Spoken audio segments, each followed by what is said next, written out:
G'day. Thanks for joining us here for another episode of the Grey Man Podcast. I'm your host, Harley Fox. Today on the show, I'm sitting down with Mick Lee. Mick is he spent almost 2 decades across the Australian Army and the Australian Federal Police. As we all know that have served in the military, we learn a lot of skills in training and leadership.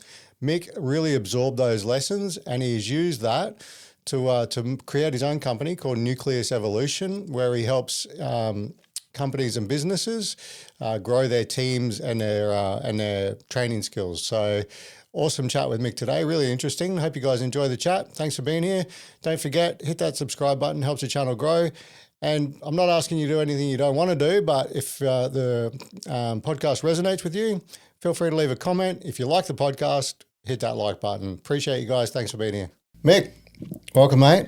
Thanks, mate. Thanks for being here. Yeah, it's awesome. It's good to be on the East Coast. Good to catch up for the workshop, which we'll probably get into as well. And it's awesome to be here. Thanks very much. No worries. We met, as you were saying, at the Vet 1 course, Veteran Entrepreneur Training. Yeah. That we completed yesterday. Yeah. Got my little $500. I know. Well done. Congratulations. Yeah. Thanks. We got so the VET1, I think it's called. I don't know what the one is for. Frontline Labs. We did it with. They do a bunch of courses a year. Do you know? I think they do about maybe 3 or 4 of those a year, and then so that's a beginner, and then Vet 2 is that. Oh, that's what the one's for. Is that that advanced one? Yeah. Yeah, gotcha. Yeah. That's super entrepreneur training. Starting that one soon for the first rendition. Yeah. Cool. Yeah, it was a good little course. Learned some business skills and how to promote ourselves and all that sort of stuff. Yeah, and I think from a veteran business point of view, it was just good to see a range of ideas that people have got and where they're at in their journey. I'm a little bit probably 12 months or so down the track of mine, and I've had a few cracks at the title as well. And then some people that are just absolutely haven't even done day one yet. They're still they're still in minus HR sort of stage, and it's pretty cool to see, and it'd be really nice now to see that next journey of their especially Kath with her gym idea and that, and see how that progresses. Yeah, for sure. Yep. There was a massive range of stuff going on too. It wasn't just podcasts and coffee companies. That was the most interesting one. I thought was the cruise ship. Steve with entertainment business. Yeah, I think that's when he first explained it, it's just like, what? There's no one doing that. It's like, how's that happening? And once again, it's one of those. It's his passion, but he also knows that how the business side of it already works, rather than. I had a crack at being a commercial photographer because I liked photography. So I thought, I'm going to make some money out of photography. And then I actually now almost hate photography because that just burnt me out totally, physically and mentally. So, it's the when it becomes stressful and it's all about, I've got to pay the bills. And then it becomes less of a passion project and more of a grind. 100%. And that is it. It's a grind. And, this was also when, at the end of the day, people with a mobile phone can take a better photo than I could take with a full rig DSLR. And I'm trying to sell them this package and they're going, click, done it. It's like, Speaking of what mobiles have done to the world, bloody photography. Yeah. And, man, you buy these cameras. Like I took one of these cameras over to Thailand last year thinking I'm going to fucking get all these street photos and get all this Gucci ass. And like, I don't know how to use anything but auto. And with auto, I got nothing. My phone literally took way better photos. Yeah, 100%. Yeah. Last trip that me and the missus, we did, Bangkok and Koh Samui in Singapore, didn't even take camera, just took the phone and took some amazing photos that eventually I'll get my ass into gear and put into a photo book. But I'll show you a photo downstairs before you leave, one that I took in on Sunshine Mountain in Canada. Yeah. I'll flash it up on the screen for people. And I made I took it on my phone. Yeah, I made a fucking wall, like a canvas art piece. Yeah, nice. So it was amazing. Yeah. Like I came around a corner off I sort of trekked off track, off piste, and found this little sort of run down through a gully.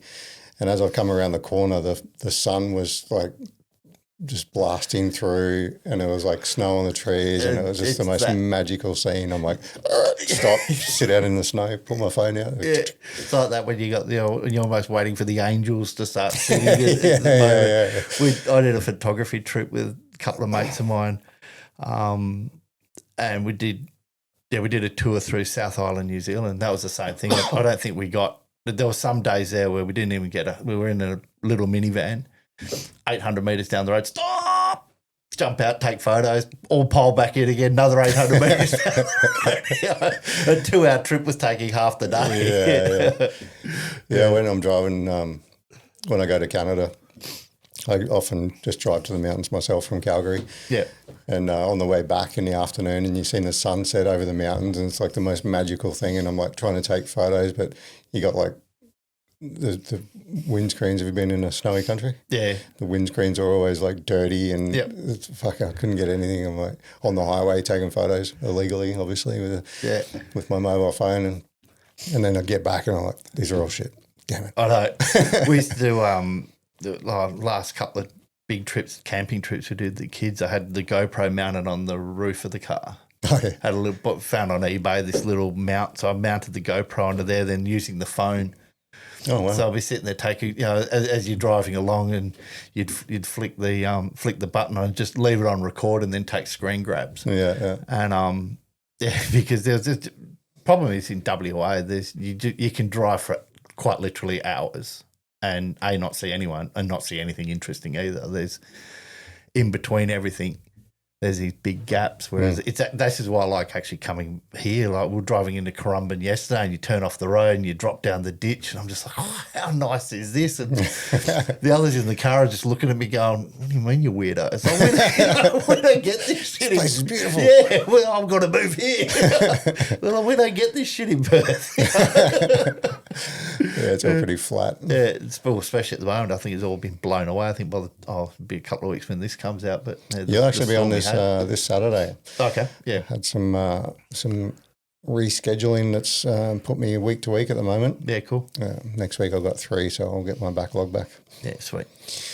Yeah, quick turnaround for you, mate. So this week, what we talk about is current. Yeah, nice. So there was a big storm this week. Yeah. Yeah, no, it was. I follow I'm a little bit of a weather nerd coming back from surfing and diving days, and a couple of Facebook guys are like, this is like 3 weeks out. This is what the modeling's showing. I'm going, and sure, like one of the models absolutely nailed it almost to the hour of when this thing was going to hit. Yeah, it was basically a cyclone that came up from Antarctica. Yeah, right. So it was like got down to I think close to 800 hectopascals off Albany. And then the storm front before that, and then the low pressure after that. 2 days so the beaches in Perth are just trash. There's nothing left of them. Oh, true. So we had that a year ago now. That was the Cyclone Alfred, wasn't it? Yeah. So, yeah, the beaches are just cliff faces. Yeah. Did you go to the beach on the coast? Yeah. Oh, Currumbin's actually not. Yeah, Currumbin. I went to Coolangatta this morning, but that was fine. Oh, but yeah, interesting. Yeah, maybe they've regened them. Well, I think they might have turned I know Southport, from all the way down from Southport down through Main Beach and Surfers Paradise was just a fucking drop off. Yeah, I remember seeing the photos of it. And Bribey got cut in half or something. Bribey was fucked, yeah. I went camping on Bribey after it happened. It was like 3 days after it happened, so it was like nobody there. We were the only ones on the island. Yeah. And I was like, sweet, if we can finally get a camping spot on Bribey. And then from the camping spot to get down to the beach, you had to like scale this cliff face.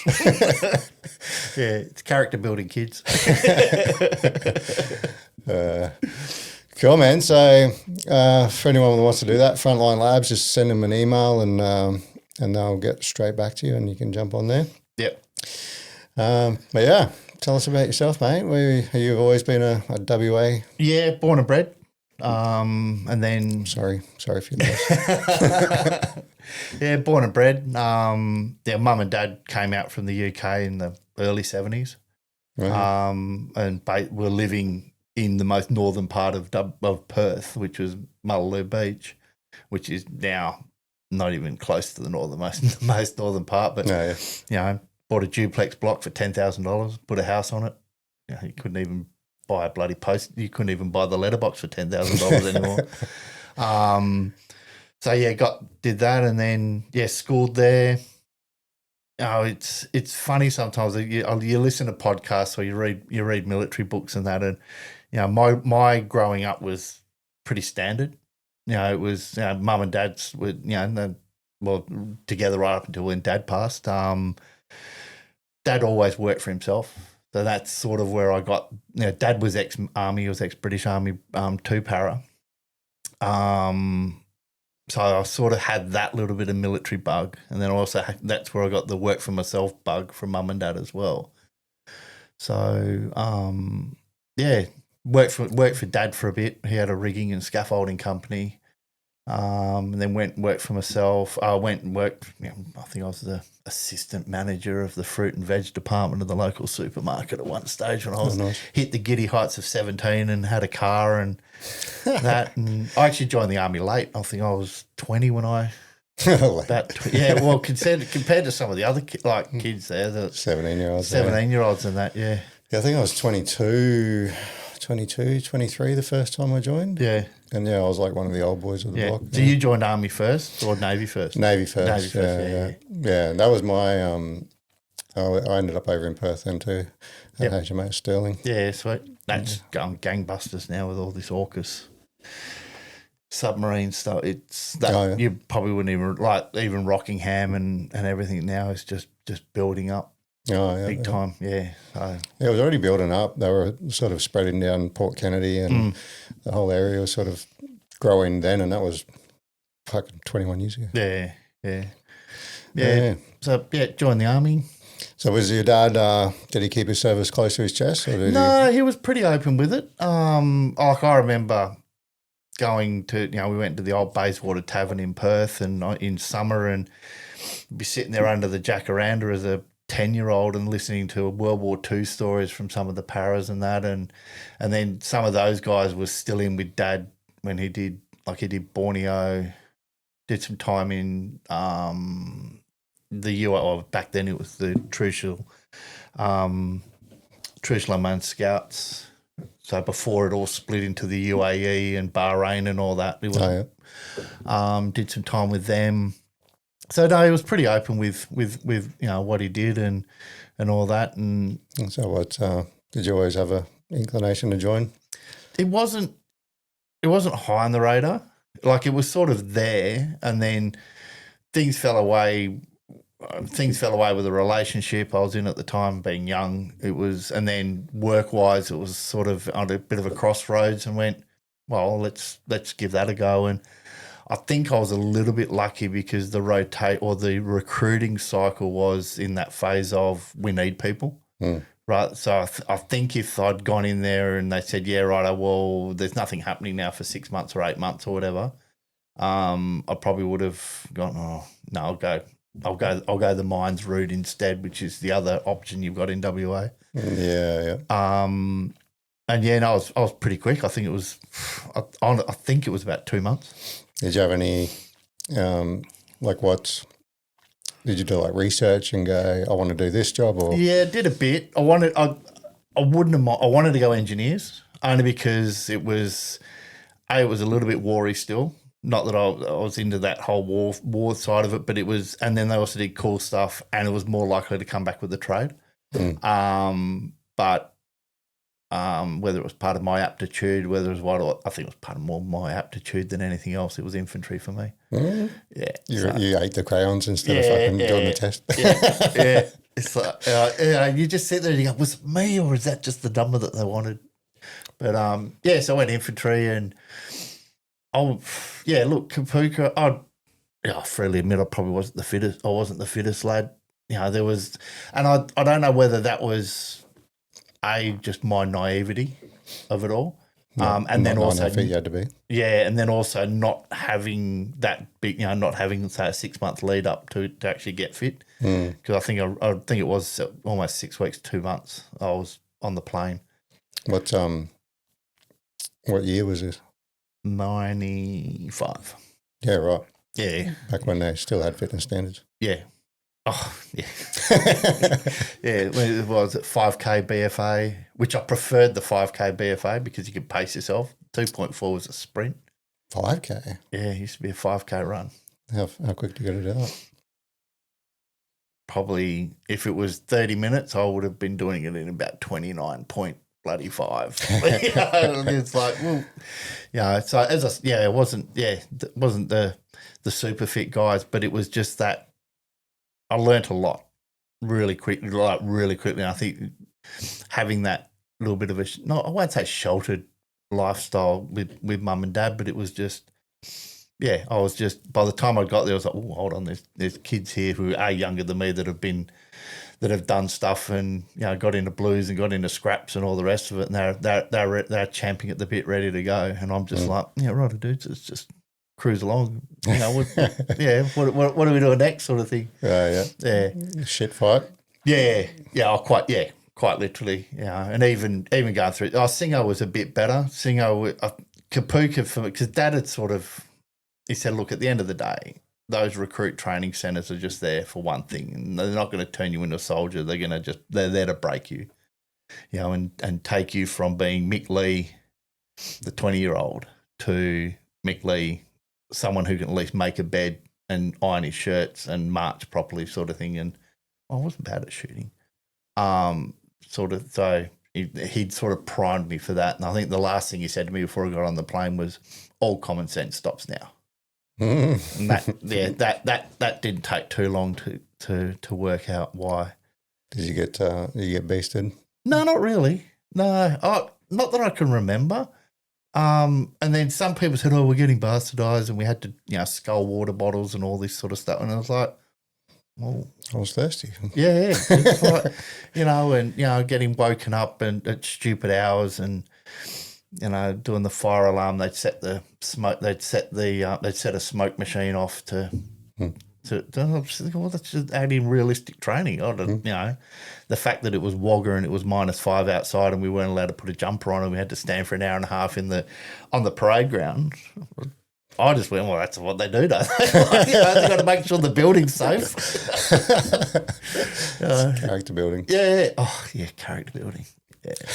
Let's jump in that bear pit. I remember fucking Cerberus in winter and you're standing out in the parade ground. It's like 2 or 3 degrees and your hands are going purple and you're hurry up. And the RSM just slowly, I was in Tri-Service School of Catering. Oh, yeah, yep. So we had an RSM as our head of department and he would slowly walk up and down doing the dress inspection. Oh, fucking this yeah. And hurry up. And you know he's got double thermals on. Yeah. Yeah, cool. So off to Singo and Singo was fun. I really enjoyed Singo. Hard work, but it was, you know, we had good platoon staff, and it was realistic stuff. Like it for me, it just sort of that's when things started to sort of click. Oh, okay, this is why we walk 500 kilometres when we don't have to. And your Secos wouldn't have had any deployments under their belt, would they, back in the early 90s? No. Well, I remember Dad coming to Kapuka march out. Mum and Dad came over, and you know, Dad's turned up with his gongs, and it was like everyone's like, wasn't just the recruits, it was the staff also making a beeline to him because he had a couple of gongs on, because even then back then they had nothing. But Singo, I think there was a couple of guys with Somalia, and that was really pretty about scarce, it. Yeah. So it wasn't until about 99. Was it 99? 99 was 90, Timor. Yeah, 98, 99. Yeah. Yeah. So, did you ever? Was that sort of on your radar? Like, fucking, were you thinking, oh, you know, it's peacetime, I'm never going to deploy? Or were you thinking, fuck, I hope something kicks off? Yeah, I was on the fence in a way. Like, it's that whole thing, look, we're training for our grand final, so I wouldn't mind having a crack at trying what it's like to play in a grand final, if that makes sense. Even the lower scale of that, I've always considered it like you're training to play basketball, but you never actually play a game. Yeah. like not even a grand final, but just actually playing the Yeah, game. true. Yeah. So when Timor did kick off, I was sort of, because by then things had changed for me. So I, after Singo, 2 forward split, 2 RAR, 2 4 RAR split into 2 RAR and 4 RAR, and 4 RAR moved down to Holsworthy. So I went straight into 4 RAR before it got the commando role. Oh, okay. Yeah. So, and we were just there was Bravo Company. I think there might have been a couple of platoons in Alpha. There was like half a battalion sort of size squeezed into the Jordan lines. So that in itself was sort of was cool because we were a nice small close knit unit, and we had 5-7 down the road and 3 RAR down the road, and it was sort of, you know, we were at that stage the poor cousins. And where were you guys going for your field exes? Out the back of Holsworthy mainly. I think we might have done something down Pucker on memory. I think I might have a distant memory of digging stupid holes until stupid o'clock, and then once we got it done, watching the engineers go past in backhoes. What the fuck, you know? Filling them in. Yeah, I was like, what? Then we did, then we got the come up. I think I can't remember. 96 we went to Butterworth. Bravo Company went to Butterworth. I can't remember if we got the commando role while we were there, like the announcement was. And it's like, okay, we're now becoming 4-hour commando, and I'm like, oh, what the fuck does that mean? It's like, we're all going to become commando. It's like, oh, okay, cool. And I was like, oh, you still got to do, you know, still got to do the selection and all that. And I did it, I think, because everyone else was doing it for a start, and I just wanted to, but my heart wasn't in it. There, you know, it was like I wasn't ready as a soldier. I'd really only just sort of come to grips with being a soldier and what that meant. How long were you in by this time? 2 years, I think. Oh, yeah. 18 months sort of thing. Okay. Yeah, so I was still, I just wasn't in it. So by the time we came back, I think I might have done the first part of selection and then just went, you know what, I'm wasting my time. I'm going to get injured with more than I already am. And I'm wasting everyone else's time. We're going to hold people up. So fill your boots. So I ended up getting them posted back to Singo for the enemy platoon in 10 IRC back then. I don't know what it's called now. How much time are these guys spending outfield compared to in barracks back in those days? At 4, most of the time back in barracks. We didn't spend a great deal of time. No, really? Outfield, no. It was not as much as some of what the bigger battalions were doing. Yeah, like with 6 and 8 on. They're spending fucking half the year outfield with their training. And I think partially because we were small. I don't think it could have come down to funding. Could have come down to in space. The space out at Holsworthy when you had 5-7 running around, you had 3 RR running around, engineers, all that. So the limited space. Now, well, I don't know. I'm not sure how. Obviously now it's a lot different for them. But what the other guys were doing up in Townsville and up here in Brizzy were big higher rotation. I had at one point there, I got that posting back to Singo into that enemy platoon. It was like, I'll use that time to rehab up and get strong again and go back to a battalion. But my back by then was shot, and then we were doing support down at Puckapunyal, and the tanky guy said, we'll take you for a battle run in the APCs. So one of the blokes has loaded this thing up and just launched it off a fucking ramp or something. And I've gone up, landed flat on my backside and just squeezed so ended up with herniated discs, and L5, L3, 4 and 5 are just shot. And that was for me. Yeah, that was it for me then. I just knew in the back of my mind, everything was a struggle.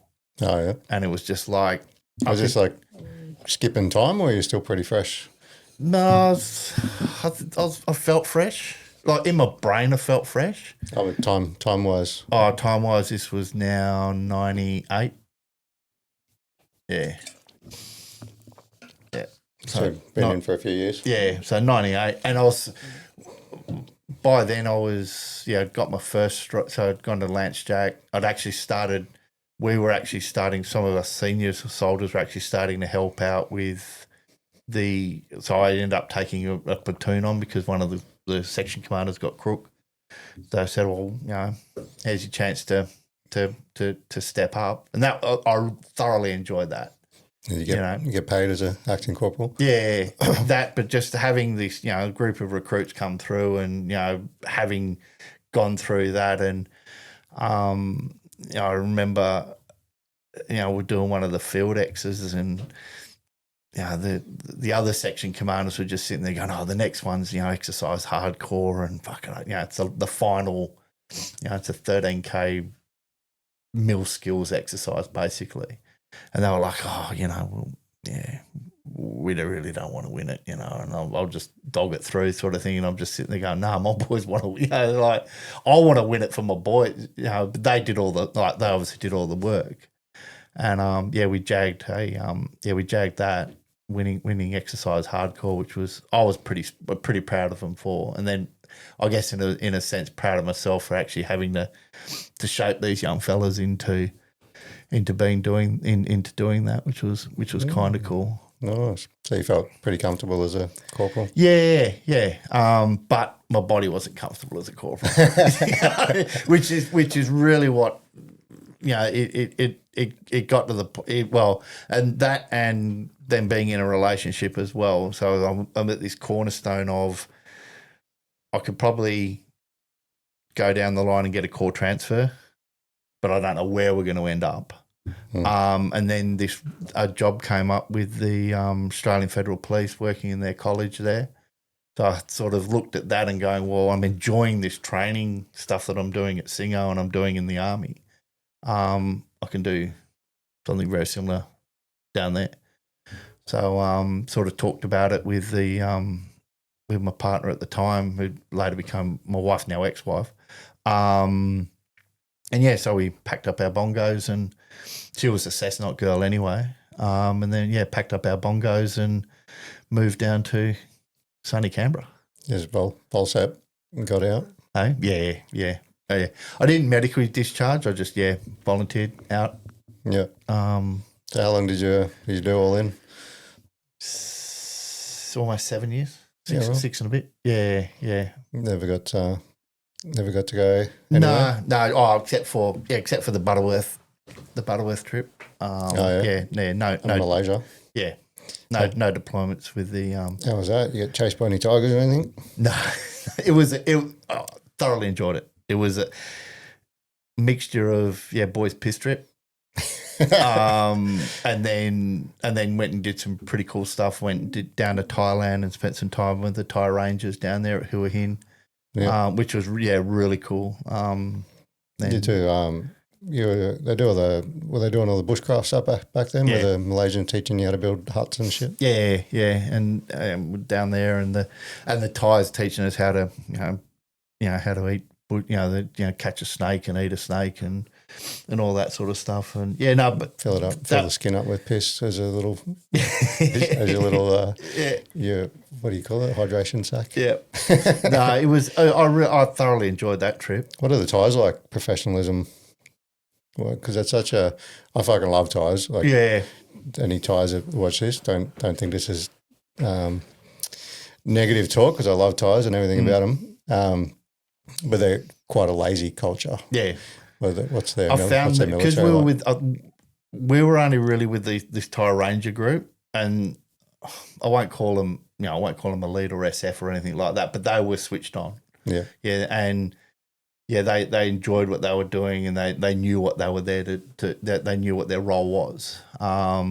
So from a professionalism side, but in terms of equipment. Just the poor buggers were some of them were we'd buy our own jack gear because we just wanted more comfortable boots or whatever, but they were quite literally buying ammo.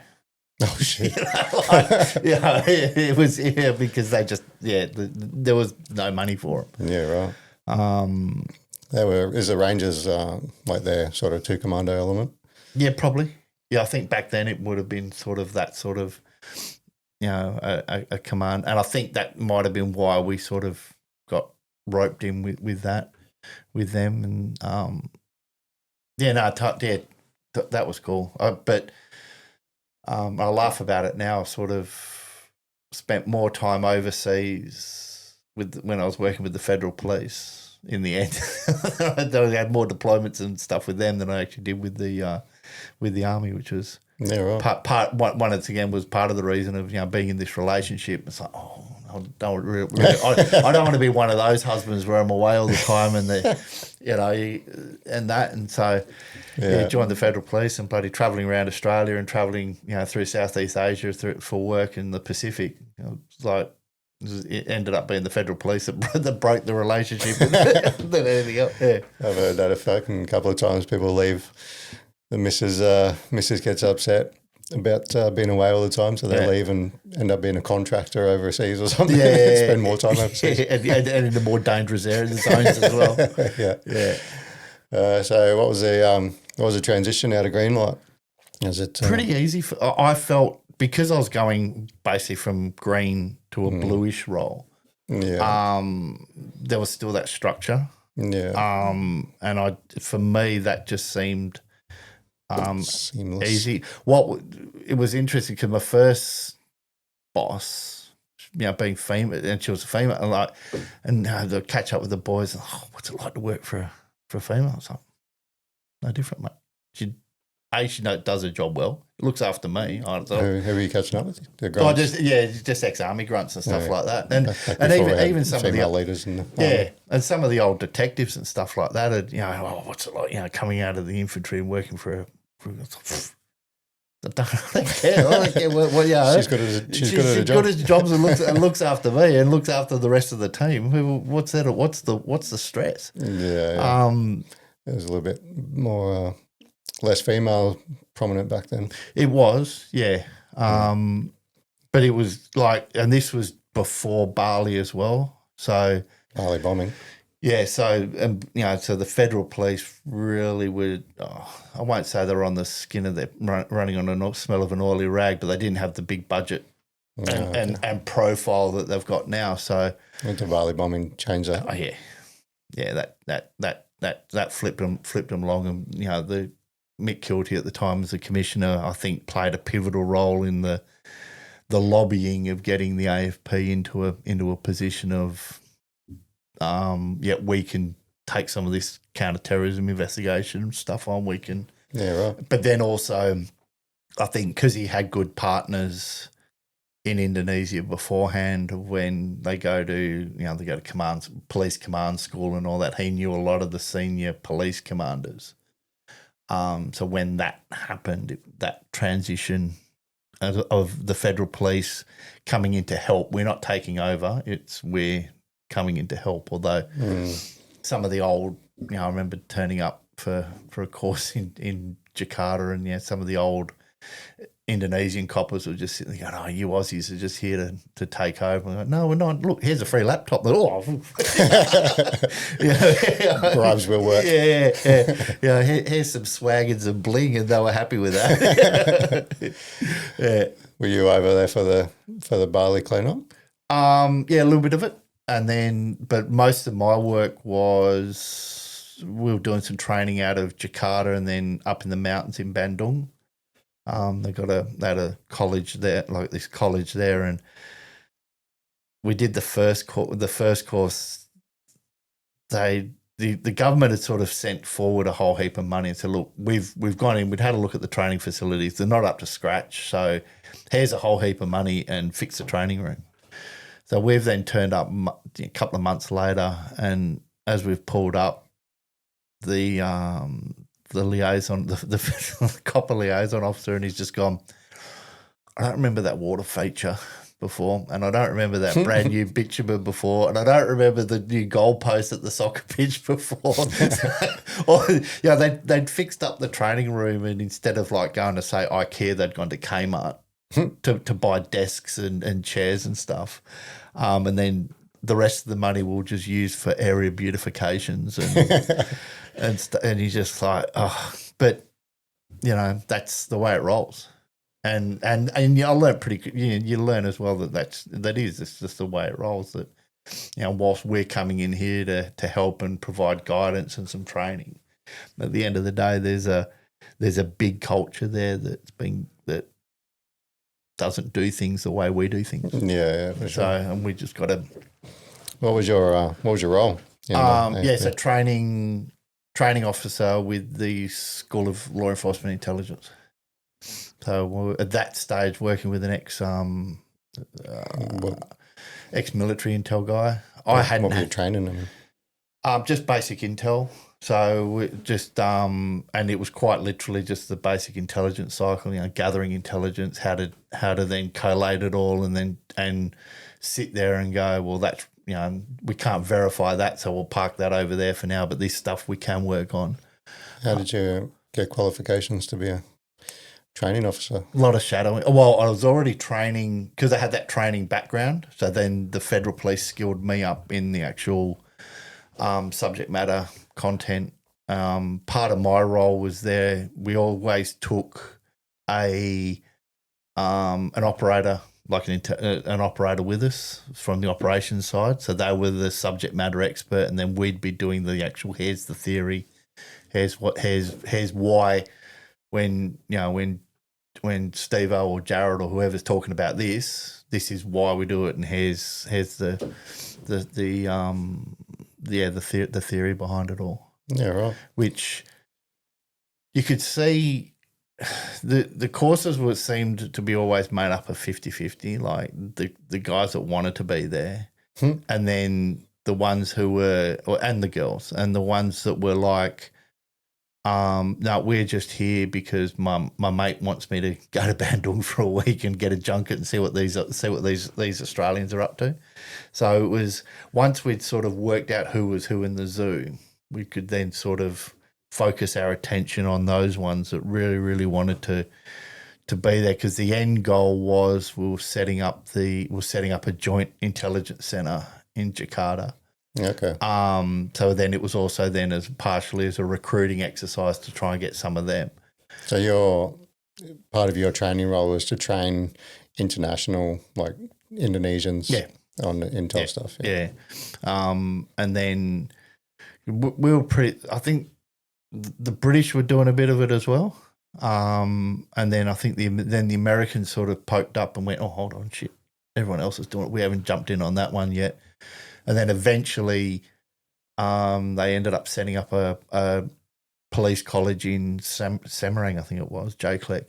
But Bandung was awesome up in the mountains. It was, if I ever go back, I've been back to Indonesia a few times, diving and surfing and whatnot, which is like the usual suspects, Bali and Lombok and that. But if I ever go back to Java and Jakarta, I'll be up to Bandung. It's another world. But apparently, from what I've heard, they're moving the capital city back up. It used to be the Dutch. So when the Dutch had it, they had Batavia, which is where Jakarta is. And then when the wet was on, they'd move up to the mountains where it was cooler. So a lot of Dutch architecture there, and so no, it was really nice countryside, full of volcanoes. How long would you spend on a trip over there? I'd probably do a month.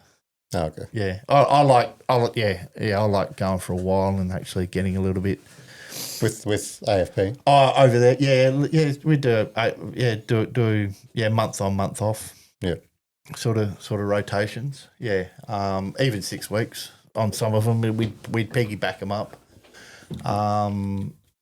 So it was cool. Nice. And how long do you stick around the AFP for? Did 10 years with them. Yeah. Yeah. Cool. And then any other big fancy places you went to? A lot of it was that Southeast Asia. So I did Southeast Asia, Manila. Did a couple of trips to Manila there and that's just another world in itself. Manila is just, it's cowboy country. From what I understand, it still is. You walk into their version of Westfields and you got, toy shop, kid shop, gun shop. So dad can go shopping while the kids are shopping. Yeah. It's just like, and they're selling semi-automatic weapons and Desert Eagles and also, and it's just, Well, we did one a training exercise where it was a little bit of, and let's get out and do a bit of surveillance sort of stuff. So we had a couple of role players and they had to go into a shopping centre, and all the shopping centres there got the guard wands and searched the bags. And we just said to them, you can't identify yourself as police. And they've gone, okay, then no worries. And we knew like someone's going to ping. Either someone's going to be carrying a gun when they shouldn't be, or they're gonna badge themselves up. And I was following this one of the groups, and the girl's gone through and she's put her Gucci bag, and the bloke's opened it, closed it up, gone through, and she's just turned around to me and smiled, and I've gone, the fuck was that for? So they were doing the debrief at the end. I'm just going, well, what was that smile for? And she goes, have a look at this. And she's opened up this flat pouch and pulls out a pistol from there. She had a handmade bag with a hidden pocket or hidden floor in the bottom. Yeah, right. That's where she goes, this is Manila. Yeah, right.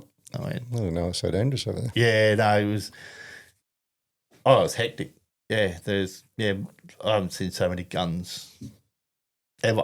It was just, it was. You haven't been to Texas? Yeah.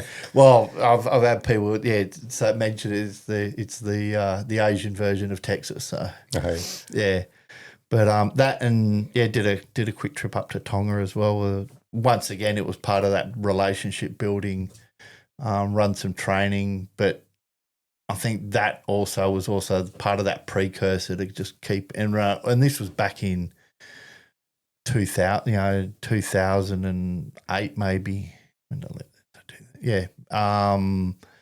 China was starting to wield some influence in the South Pacific back then. So we had the Kiwis there dropping their flag in, and we were coming up there doing some training and getting some partnerships going, and the Chinese were just coming in and going, well, we'll build you a new embassy. And then, there was a hotel they were building in Nucleus, the capital of Tonga, and every single sign was written in. So all the fire exits was written in Chinese, like all the how to use the elevator. Everything was China. Like, and from what they said, they imported everything. Everything came from China, including the sand, the bricks, the cement. Oh, really? Oh, yeah, and the how you've got like on the construction site outside here, where your PPP and all that, and your hard hats and what. Oh, once again, that was already Chinese. It was just it was mental. I do. I switched over to the dark side when I was in the army, and had a crack at officer training. Oh yeah.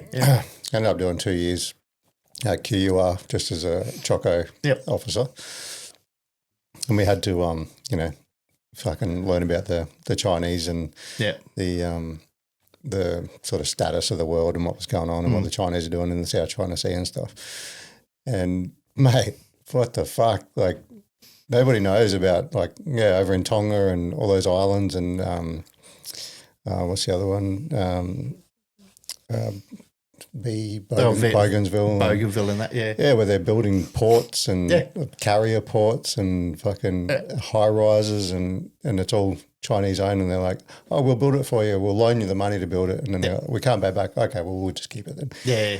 And by the way, when it comes time to do a vote at the UN or whatever, it's remember what we did for you? That poor mayor's now driving a bloody Mercedes and exactly right. And then when eventually we do invade Taiwan, just turn a blind eye to the fact that we just invaded Taiwan. Just surrounding Australia, all the islands with bloody fucking carrier ports. But that's how it was. It was, and at one point there through that South Pacific, that's what they were actually trying to do, literally buy these countries. So when it came time to wield influence and to help out, I don't think they were ever going to consider. I don't think they were going to consider invading Australia, but definitely Taiwan's on the cards. that's their. They haven't made that a secret. Nah. And I think now that they met with Putin the other day, I think it was almost number one on the agenda was, well, we've learned from your mistakes in Ukraine, because you said you were going to knock that off in 10 days. And you still, so we've learned from that mistake. So how do we implement that into Taiwan? Bring fuel for the tanks. Yeah. Fucking. So you'll obviously learn a bit about the world when you're doing that. I've always had an interest in it. Even through school, it was, and I think once again from Dad, he had an interest in current affairs and what was going on. So when I did go to these, when we did go to Indonesia or we did go overseas, it was like, well, I want to know the why.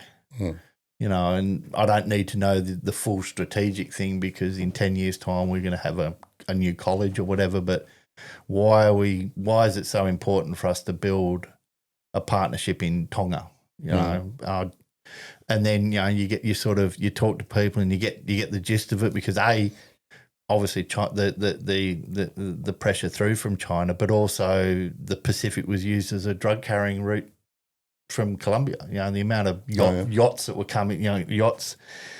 There was a yacht a few years ago, I think it was at Coffs, that they pulled at Coffs Harbour, and they'd actually embedded the cocaine into the fiberglass of the yacht. These guys are cool. It's like, damn, we got caught this way, so we'll just infuse it into the fiberglass. It's like, who thought of that? So it was sort of, so if we can get the Tongans on side and the Fijians on side, we can stop it there rather than it coming through into Australia. Fucking buzzkills. Yeah. Fun police over there. Yeah. But tell you what, I wouldn't like to be locked up in a bloody Fijian jail. Oh, yeah? Compared to, at least I don't think they would have much air conditioning or food or any basic right. I think you'd be sort of. What are the Thai ration packs like?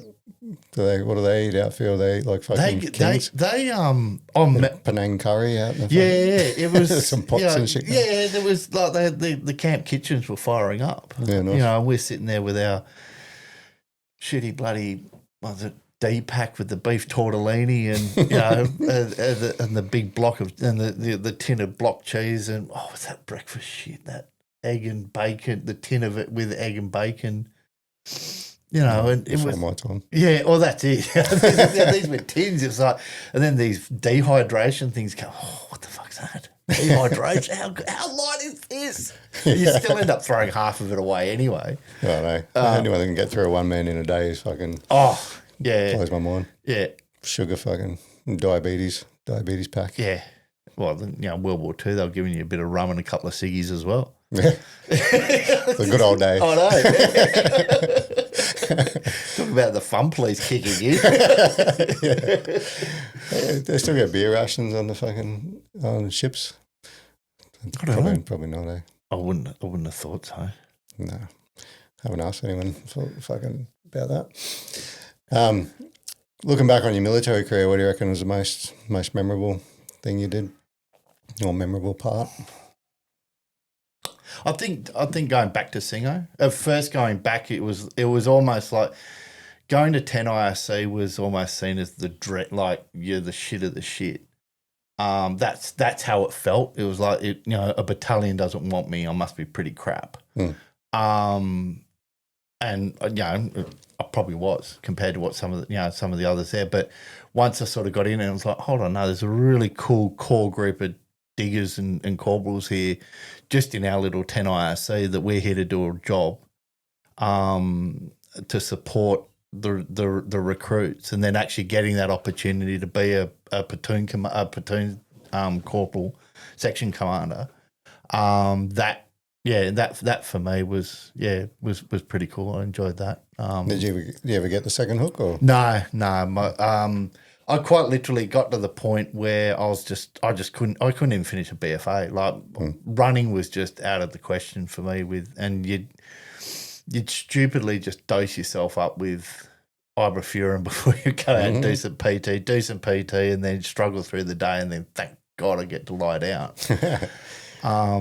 You reckon that posting had the most impact on you as well? Yeah, it definitely shaped me to where I am now. Still in a and I've been in training in a role of one form or another, except for my little foray into photography. So you really took on that leadership sort of training role and ran with it. Yep. Yeah, nice. And got an opportunity to work with some really, some pretty cool operators, both in the platoons, but then, because at School of Infantry we had the sniper school there and the mortar school there and all those sorts of, and so you were out there supporting them, and then the officer cadet, the ROBC, the officer cadet stuff would come through, so you'd be helping them out and supporting them. So I'm just sponging off, I'm sort of listening into all the debriefs and the feedback that they're giving and how they're talking to other, you could sort of, it's like, I don't know the way you give feedback, 'cause that's just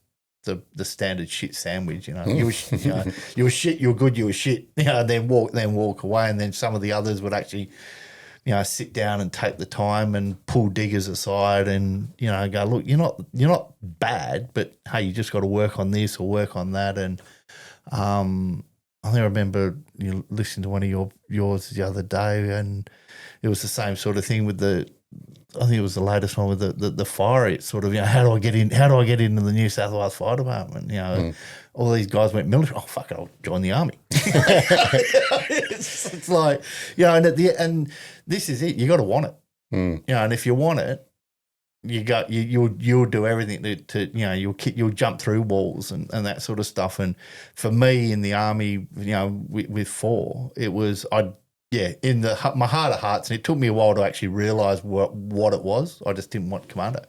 Yeah, I wasn't in a space where that was my thing. Yeah, it's a bit of a testament to your mentality though, to sit in those rooms and actually sponge the leadership tactics and stuff. I know a lot of people would sit there and just be, fucking hell, we have to sit through this. When's it going to end? Yeah. If you're actually sitting there taking it in, like that's commendable.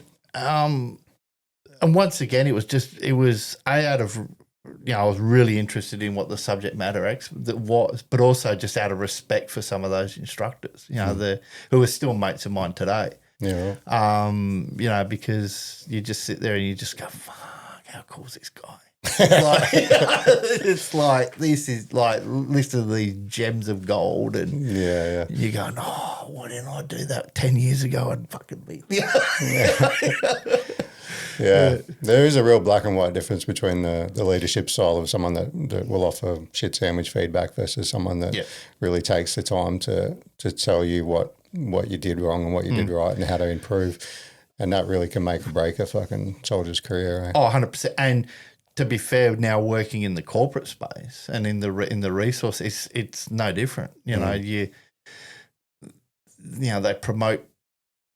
A lot of people are promoted because they're good at their job, not because they're going to be a good leader.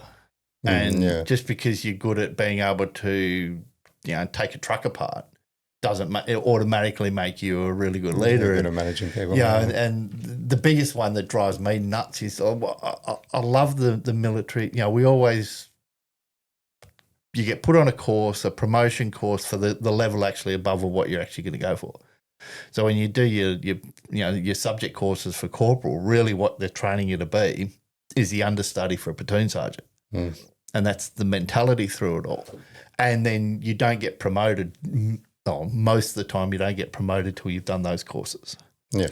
Whereas you've got 12 months to tick them off if you get promoted early. Yeah. Whereas a lot of the times in the corporate space, and because the corporate space is so fast paced, it's right, Harley, we're going to promote you, and you're now a superintendent or team leader. Oh, cool. And we pay you more. Cool.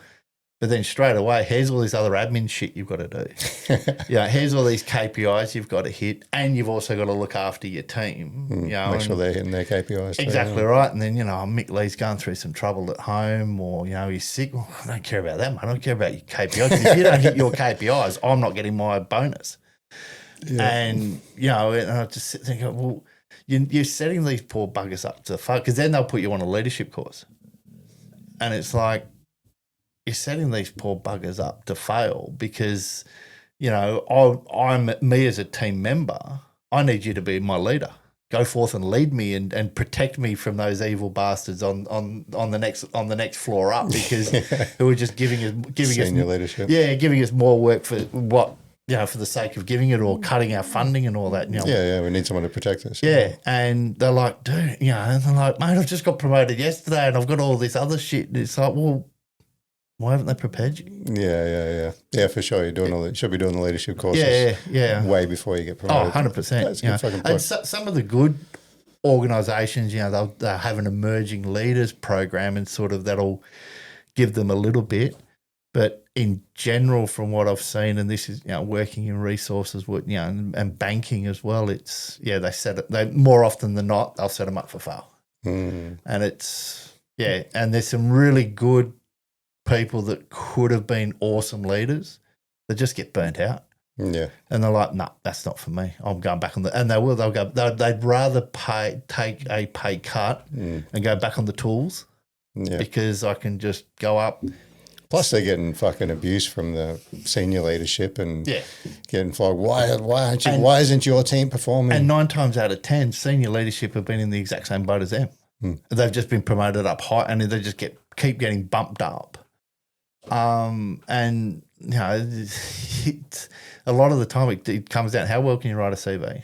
How well can you write a cover letter? And then how well can you bullshit yourself in an interview? Yeah. The whole... You see so many people in corporate spaces, you're like, fucking, you obviously lied on your resume. It's like, or you see that, and we're happy to promote, Mick Lee into the senior leadership role, and everyone else is going, how the fuck did he get that? Who does he know, or how many beers did he buy to get that? Yeah, it does become a bit of a boys' club too. With if the boss likes the person, I'm going to promote you, brother. Yeah, I've seen it, and I saw it quite recently, and I saw, a high-performing, a high-functioning team get decimated with one leader coming in, and the morale going, and very quickly within 6 to 8 months of everyone, like I was a contractor. And the team leader, that was the superintendent that we had, like even as a contractor, I would have jumped through walls for it and taken bullets for it. Like it was just the team, but it wasn't just her. There was the support teams around. There was the whole subunit almost. It was almost like a platoon.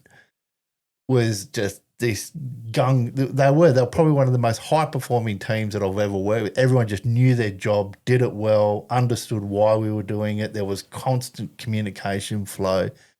There was psychological safety. You could speak up and go, you know what? I reckon we do it this way. And they would listen and go, you know what? Yeah, we could do it that way, but we haven't got the funding, so that's why we're doing it this way. And you would get that feedback. Rather than just shut you down. Yeah, and then it just turned into, a shitstorm. And the biggest issue with it was when all this was going on, there was other this was through Rio Tinto, so there was redundancy. Like they were bringing in about 3 or 4 major changes, all at the same time, all affecting the same group of people.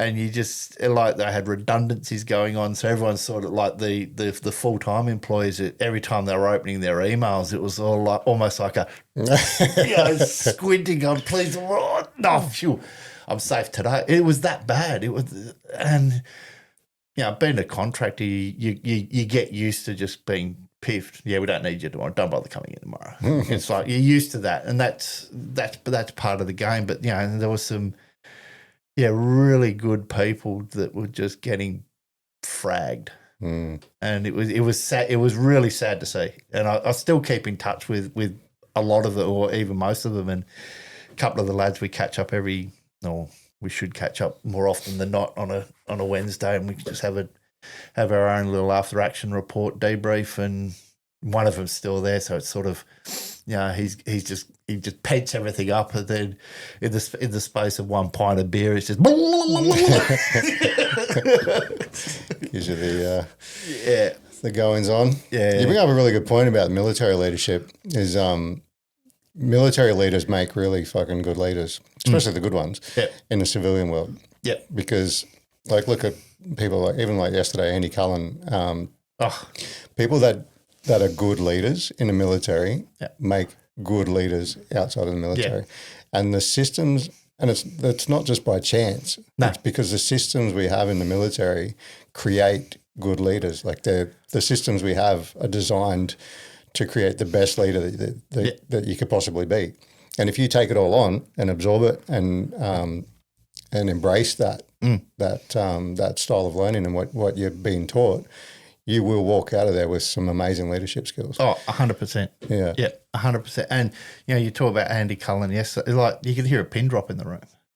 And it was just, it was the subject matter that he was talking through, but just, the presence as well. Yeah. It's like, here I am. I'm here to talk. And it's that realism as well, like someone that's real and authentic and you can tell that they're a good person rather than, you can tell when someone's a shit leader, they don't look confident. They look, they're sort of trying to rush through whatever they're talking about because it's just what they have to do. And the other thing that they don't do well is delegation. It's through infantry, through the army when you're doing those orders and you do your orders group and you got, you're going through the SMEAC and everyone's given a role. There's no hard feelings. Cause that's it's like you're doing this, and this. Cool. I know what I'm doing now. And then you sort of, I think a lot of the time in the corporate space, I don't want to delegate because if I delegate, Harley might actually be better than me and might show me up and he might take my job. And I'm convinced that goes on. And it's like, so I'll do it myself. I'll keep it all to myself and and this is. Well, they don't trust the people underneath them. 100%. And, this is then when you haven't got that psychological safety because no one either knows the full picture because you're keeping it all in or they're too afraid to speak up because they'll be shot down because if they do speak up, it's like, no, don't worry about that. I've got it. Bugger off. Yeah. And it's like, well, I'm not going to bother opening my mouth. And as soon as you have that going on, you've got no psychological safety within the team. Yeah. Your team's shot. A big thing with corporate stuff as well is the secrecy, right? Is where the leaders won't tell the people under them what they're doing. Yep. And then it creates that toxic atmosphere of fucking, what are we doing? Why are we doing this? Yeah. And it's like, don't ask questions, just get it done sort of thing. Yeah. And then everybody's fucking, gossiping and toxic rumours are going around. Oh, yeah. You got... Yeah, and it's all like you'll be flicking messages around on Slack or Teams messages, and it's so and so's in the meeting. What are they talking about? Yeah. Or the meeting will be going on, and you'll be on the side on the other computer in the message group with all of your friends. And can you believe this fucking? Who's the lip reader? They haven't closed the curtains. What's going on? I can see what the writing's saying on the whiteboard. I'll be back in a minute. And it's just, and you're right, it does. It just becomes toxic because you're then spending so much of your energy thinking you're protecting, because at the end of the day, you got to protect yourself. And if you're in a team environment where you feel that your team doesn't have your back, well, then you're exhausting a lot of your own energy that you really should be putting into your work. But at the end of the day, it becomes survival. Yeah. And, when you're not there for the company, you're there for yourself. Yeah. And then you're creating a team of people that don't care about the company and the success of it. Yeah. They just care about their paycheck. Yeah, exactly right. And, they talk about company culture and corporate culture and, I keep saying it's more than a poster. And just put stuff above the photocopier. It's like, this, are you okay day? We've ticked that one off. And what's the next day we can focus on? It's like, well, can't you just check in on looking after you guys? We've got the EAP number over here. I know. But people, it gets scary or things are bad when people won't even use that. I was in a toxic environment once. I won't say the name of the organisation, but a lot of people will know who it is. And And I wouldn't use EAP because I was scared that whatever I said to them would get back to the leadership. 100%. And I've spoken to people who have worked in government departments, and they've had, and have a union, and they've got the nurses union or the teachers union, and they won't even talk to them because the union members are friends with senior leadership, and they'll go out for wines and beers and go, oh, by the way, Billy Bloggs is whinging about you because apparently you're bullying. Yeah. And it's like, next thing you know, that person's being outed. Yeah. I had the same thing. Yeah. I wanted to talk to HR about a particular leader, and then I told my my immediate manager that I was going to, and they were like, don't do that because those two are the HR's friends with that leader. Yeah. She'll tell us straight away. Yeah. Oh, yeah. I've seen it too often. It's a shame. Yeah, it's a shame. Yeah. There's lessons to be learned from military structure and leadership, and I've seen some. Like even on this podcast, I've had a bunch of really great leaders on that have learned all their skills in military. Yeah. And the civilian world could really capitalize on it. Like even section commanders have great leadership skills. Well, you look at a section commander by the letter of by the way, an all bat works. They're actually in direct command of more one-on-one command of more troops than anyone else in the army. They've got their section. Oh yeah, because the sergeant will have the section commanders, and there's only 4 of them. Yeah, and so and even just that short stint that when I was a section commander, it's not only okay, we're out bush and we're doing a field X and we've got to attack that hill, go forth, men, and let's charge. But then you get back to barracks and they get their letters and my girlfriend's splitting up with me. It's like, really? But it's like you can't be a dick.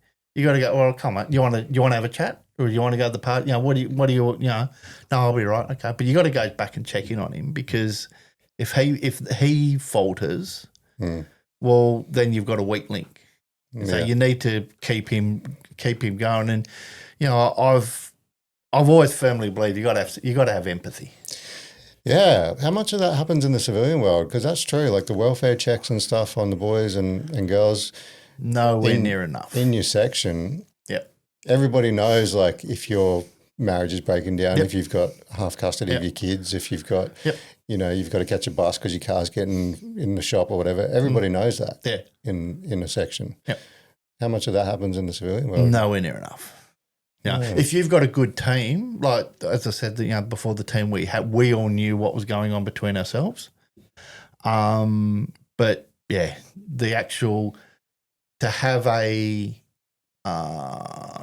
manager or a coordinator above that, say superintendent level, to actually care and get to know me as a lowly contractor or as a lowly, band 5 or whatever, very rare with that. Would they check in? And even for a superintendent sometimes, oh yeah, okay, cool, all right. So you're going through a divorce, okay, cool, just let us know how it goes. And that's, it very rarely, it just doesn't happen enough. You won't be sitting in the platoon commander's office giving a debrief. No, and it's a massive shame because, and you talk about that whole military side of it. They're still trying to learn from it, and you just sit there and you go, why don't you just? There's veterans in your organisation, and some organisations do it really well. I think like Chevron and some of those guys. When you join, there's a little box to tick. Are you a veteran Army Navy? So it's on a database somewhere. Some organisations, and then I'm talking big multinationals, wouldn't have a clue how many veterans they've got. And this is an absolute untapped resource that's just sitting there. And unfortunately, us as veterans, and we've talked about this through the course we've just done, we're pretty bad at self-promotion. We're pretty bad at going, I just don't want to rock the boat. I'll just sit here. I'll just keep doing my job because that's my job. And they're a leader. So I've got this mentality of, well, you're my superintendent. I'm not going to rock the boat because Whereas you can see them, you just look at them, they're seething, going, this is shit. All we have to do is spend an extra 5 minutes to explain something a bit better, and we could be powering through and doing our job, and there'd be there'd be veterans in some of the mining companies in especially over in WA, that HR, no one would know that they're a veteran because it's not the culture. Yeah. And there's a bit of that segregation of rank as well, civilian rank, where you go, the manager and stuff, almost like, platoon sergeant's not supposed to hang out with diggers and platoon commander's not supposed to either. But the ones that do, that will go down the boozer and stand at the table and have a beer and ask the boys how they're going, know everybody's name. Yep. Those are the ones that get the best results and the closest knit team. And 100%. And those diggers will go, 05 to 07, I had the best platoon commander. Yep. He knew my name. Yep. And he knew, what car I drove and what I did on the weekend. Yep. And we get the same thing in the civilian world where they sort of go, I'm a supervisor, so I can't associate with the staff members. Yeah. Yeah. And you just like, seriously, I'm leaving, I'm going away drinks. No, I can't do that. Mm-hmm. So, yeah. Only the team goes. Yeah, it's like okay, then, more party pies for me. more party pies and wingdings for me. Yeah. So after, what's the culture like in AFP? If it was easy to go from green to whatever they are, dark blue. Does it have the same sort of hold on you like the military does? Yeah, the crew, once again, the crew I had, really tight-knit group, a bit of esprit de corps going, knew we had a job to do, and especially if things ramped up post-Bali, knew we had a really important job to do. But at the same time, it was work hard, party hard. There was times there where we'd have a course on, and it was like some of our courses were 3 or 4 week residential courses. So we were on the go for 7 days for 4 weeks.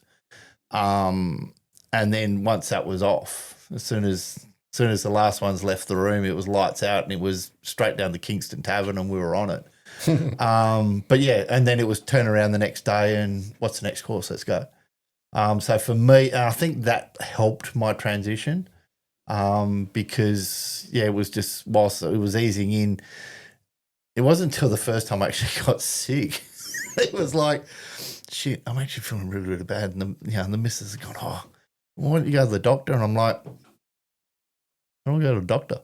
So I'm just so used to going down the RAP and, that's what you did. And it's like, oh, fuck, I haven't even got a Medicare card. So it was like, my God, I've got to do all this admin stuff. It's like, oh, my God, this is just talk too hard. I think I might go back and join the army again. Which, and I think, there's probably guys that stay in the army because of that, because it's like, I don't want to deal with that. Everything's here. But no, it was, and I wasn't treated any different, which was good. It wasn't like, Mick's a veteran. Let's. There'd be a few of you, wouldn't there? Yeah, there was. Yeah, in one form or another, and Army, Navy, and Air Force. And then when they did, I went over to Solomon's as well for a bit, part of that Ramsey gig. But yeah, when Ramsey kicked off and AFP and military and Navy or Army and Navy and Air Force were working a lot closely together there was a little bit more appreciation, I think, of what we as veterans did, because they talk about the boozer, and then it wasn't just Mick Lee whinging and bitching about having to go for 5K runs. They actually did 5K runs and stuff like that. So that sort of stuff was cool. And then you just catch up, but there was no veterans groups. You just sort of at a boozer one night, sort of just gravitate like moths to a light. Like then usually in the dark corner, and there'd be a seedy old sergeant in the corner just having a drink on his own. And then by the end of the night, there'd be 3 or 4 of us diggers all around him, sort of, be waxing lyrical of stories, but. And was it like how a lot of people struggle with the transition out of the military? So do people struggle to leave emergency services like AFP and coppers and stuff? You reckon?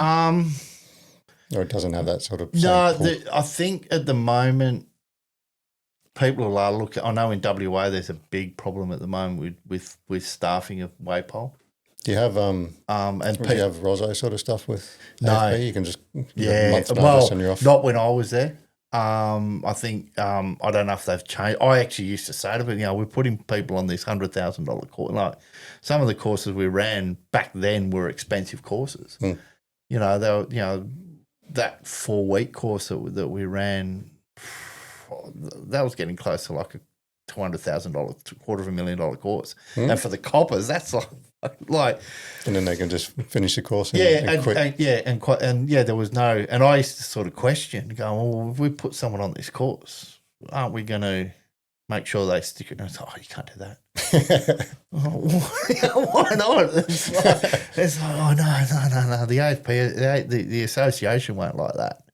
And so, well, there's got to be some give and take, because we've put all this money into Where's our ROI? And I don't think I don't think it's changed.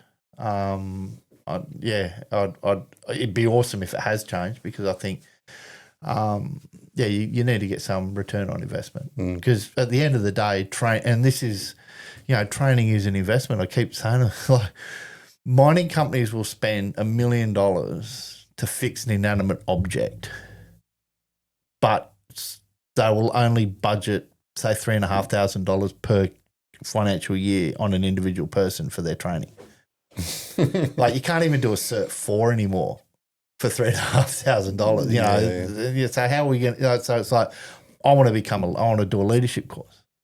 Well, I don't think you're good enough, so I'm not going to sign off on that. I don't want you to be a leader, so I'm not going to sign off on that. So you then got to go pay for it yourself, or that course is $5,000, and we've only got $3,000 allocated for your training budget for the year, so you can't go on that. And you just sit there, but hey, we'll just go, we'll spend $1 million to fix an inanimate object, but our most important asset that we've got is actually our people. And they'll say that. And they'll wave a flag and go, you're all very important, and we love you all, and all the rest of it. And here's a new backpack and a polo shirt, and that's it. They still haven't got it in their heads yet how to treat people.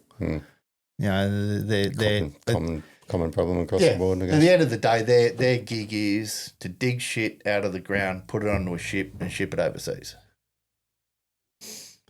And at the moment, with automation coming in and robots, and they've got remote control diggers where you got the person sitting in Perth quite literally on a remote control digger. And the machine is 3,500 kilometres away in the Pilbara. And you just like, the technology is insane. And trains now that that are pulling all the iron ore that are all autonomous. There's no train drivers. Yeah, right. So that the train driver will be used in when it's around the mine site and then at the port. But the 1,000 kilometres or the couple of 100 kilometres or whatever it is from the actual pit to the port, ping. Mm-hmm. It's not just Woolies checkouts losing their job. No, 100%. No, it's not. Now we've got this, this new beast called AI. And everyone's ducking for cover, or really quickly getting on board. And got this new ChatGPT prompt that's going to keep my job for another month. So would you recommend the AFP as a good after-service job? Yeah. Oh, look, AFP 100%. Any emergency services frontline 100%. The work they do. But the thing is with the federal police as well is the scope of work that's available to you. And the ability to actually go overseas and do an overseas posting and those sorts of things is just a lot bigger and wider than than state police. I'd get a couple of my mates phone me, looking at getting out of the army and then about joining New South Wales Police. Well, AFP, which way do I go? I said, well, look this way. Middle of winter, 3:00 in the morning is the AFP at the RBT. or is New South Wales Police at the RBT? And they're like, oh. I said, look, ACT policing, which is part of the AFP, they do that sort of stuff and they do it really, really well. But the federal side of it, it's. Why did you leave? Moved down to Melbourne with my wife at the time because pretty much she'd been given an awesome opportunity. She was a nurse, been given an awesome opportunity to do a master's and work in a really top quality training hospital. I'd sort of gone, well, look, I've spent the last 4.5 years sort of running around Southeast Asia, having fun, doing some awesome work, living in 5-star hotels and all that. So I went, let's move from Canberra and move down to Melbourne. And that was probably the downward spiral of my career because I was then out of that power circle of the Federal Police College. I was still doing training, but they said, look, just go down there for the year and then you'll have to come back. And then I managed to jag it for another year, but it was hard work. It was sort of the communication flows back then weren't as easy as what they are now with Teams and Slack and mobile phones and all that stuff. And then, I was sort of then going, oh, I'm not really enjoying my work. I'm not enjoying Melbourne. As much as I love my Aussie rules and I love and my coffee, just the grey of Melbourne killed me. Mm-hmm. It just killed me, and that was So from that, me not enjoying and being away from my tribe as well, and that's come through a lot of self-reflection over the last few years as to actually what was that trigger point of what broke that marriage up. And I honestly think it was not having my tribe around me anymore. And whilst we're we loved each other and we were in an awesome relationship at the time, I still needed my tribe that I had from the army, that I managed to still jag an awesome tribe in the police. And now it was gone. And I had some mates, but it was sort of gone. And not the same. Yeah. So we ended up breaking up, and then, at the same time, was it Mum? Yeah, Mum was going in for an operation. So she's in the operation. She's like, I don't trust Dad to be able to take his pills every day. I said, look, I'll come back for a month. And we're sort of going through that breakup anyway, so it was just easier for me to just get back to Perth. So I came back and didn't go back. Oh, right. Yeah, jagged a job here. We had no kids. So it was being Perth. Yeah. So we had no kids. So the breakup the divorce was easier, but not that there's anything easy about it, but that made it easier. And then came here, and then a job just appeared, like quite literally flicking through the paper. There was a job at Bank West going tick tick tick tick tick. Fuck, paying how much? I'll have that. Applied for that, and the guy who interviewed me was a veteran. Oh. So it would just, broke down. Yeah, and it was quite literally that. We just broke, from where it was okay, well, how are you going to do this? As soon as I opened my mouth, he went, hold on. Oh, okay, cool. You got the job. It was, and so we got on well. And that was my first then foray into the corporate world. Yeah, and just how cutthroat that can get. But then also there was a lot of change going on. Bank West at the time was owned by a Scottish bank, and then Scottish bank. So they were trying to reinvigorate and become this new brand, and then they were pushing out nationally because it was just a state-based brand, a bit like Bank of Queensland back in the day. Whereas then they launched nationally, and they had shops all over the place, and they were the funky bank, if there's ever such a thing as a funky bank.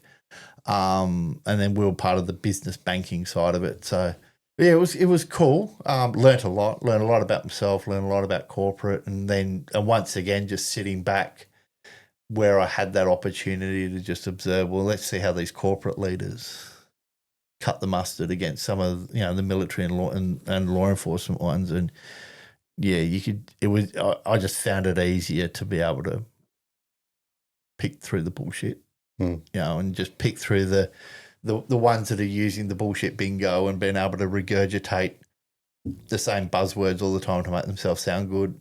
What was your role? Training. No. Yeah, it was a mixture between, it was a training role but a business analyst at the same time. So actually going into the business, getting an understanding of doing that analysis of what they needed, and then how to transform that into a training piece that we could use, which I really enjoyed because it gave me some exposure into that the banking operations side, and got to meet some really cool people there, and get and once again just another exposure. Because by then I'd sort of realised that my Army was definitely off the cards now, so I'm going to play in the corporate space. So let's try and learn and absorb as much as to what goes on there, and learn about what change management is, because whilst I've heard about it, I've never been involved in it. And now I'm pretty much at the forefront of how to keep people happy as they're going through change at the same time. So, yeah. So when did you decide to create your own business? I think the first foray into that was just as when I left the Federal Police. It was the last year of Melbourne, the last 18 months of Melbourne. It was just sort of at the same time, whilst I'm just throwing everything I could, what I thought was doing the right thing to keep the marriage ticking over. And in my head, that was, let's just keep the money rolling in and everything will be sweet sort of thing. So, and I managed to pick up some cool work, contract work. So I went, right, I'll start up my own business and get an ABN and get a Flash website, and it'll happen. If I build it, they will come. Yeah, exactly. It was exactly right. And I think I'd tricked myself because I'd managed to pick that work up really quickly. I thought, well, everything will just follow after that. And this was before Facebook and all that sort of social media stuff. And yeah, I didn't realise how much work you actually had to put into it. So that failed. And then came back, but throughout that whole time, for the next 5 years, I was just a sole trader contractor. So I just go in. Bankwest was 18 months as a contractor, and then you just bounced around contract gigs and things like that. So, and then it just got to the point where, well, I'm actually now losing money because I'm getting taxed too much and all of it. So I then formed a company, and then I had an opportunity to actually create what I've created now, and then actually shape how we're going to, the jobs we want to pick and choose, we want to take on, and then build some of my own leadership training courses and frameworks that we can roll back out as well. Yeah, right. Yeah. So what's the company built on? Nucleus. Well, the company's just built on. So it is my experiences in law enforcement, military, but then also corporate. Yeah. And then so I look after that side of it, and then my partner Andrea looks after this because she's an ex-teacher. She's she looks after the education side of it. So we're working with some schools at the moment, doing a really cool gig out at in the middle of the Pilbara, about 200 k's east of Newman, which is this remote Indigenous community, and she's helping them build up a curriculum. And at the end of the day, they're going to have a community cafe that's going to be run by the school and the kids, and they're going to be cooking the food and making the coffees. And you sort of look at that and you go, oh, yeah, that's all right. But then you actually look at what that can do for a remote community in the Pilbara, and actually give them a hub to come to, and then give life skills to these kids at the same time that probably wouldn't normally get it. Like Andrew she went up there for a scoping thing, and they made there was one student there. One student just turned up for class because sometimes they just don't turn up.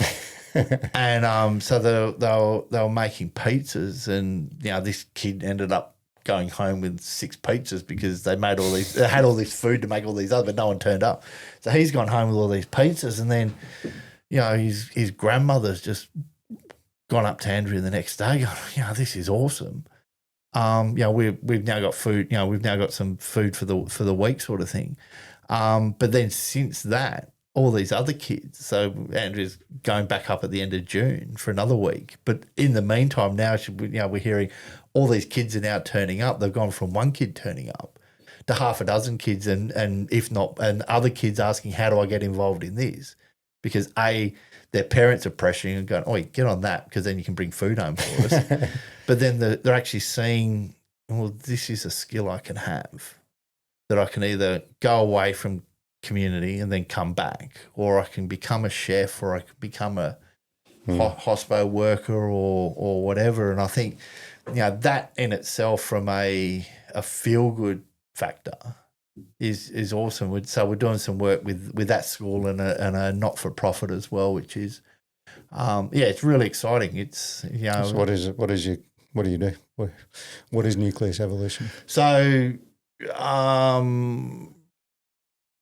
training, development. So what we can do is we can come in and either be your fully outsourced training department, or we can just come in, run a project, design some training for you, some instructional design, the PowerPoints, the e-learning, build a framework, or we can then come in and then with the leadership side, with our calm, safe and excellence framework as well, come in and build some training off that. And that is bits and pieces that I've pulled together through experience and through other courses. So, and then we're rolling that out into the schools as well. So calm's about keeping yourself calm before when that shit's hitting the fan, you as a leader have got to sort yourself out first before you can actually make any decisions. And then the safe is actually building that psychological safety in that team. And then once you've got those two, then the team excellence will come. Then you can work on how do we as ourselves build a team. So this is like for emerging businesses, and it can be, the way we've structured it is we can roll it out to a multinational corporation, or I can roll it out to a group of individuals, and you can take away little bits, little nuggets of it, and implement it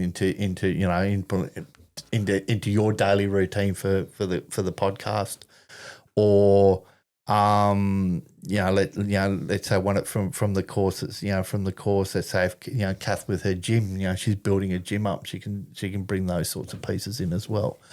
But the excellence piece is the bit that for me is that, Mark calls it in the residential day, that secret sauce, because what corporate doesn't do, and when I say corporate, it's military and non-military and law enforcement enterprises don't do it. They don't rehearse shit. Like we used to do tactical exit. We always trained in the military. It was, and people go, how do we implement a military style training regime into my business? And you can't. Because you train won't all day every day. Yeah, exactly. You'll be training all day every day and you won't make any money. So that's not going to work. But what you don't do is you don't rehearse anything.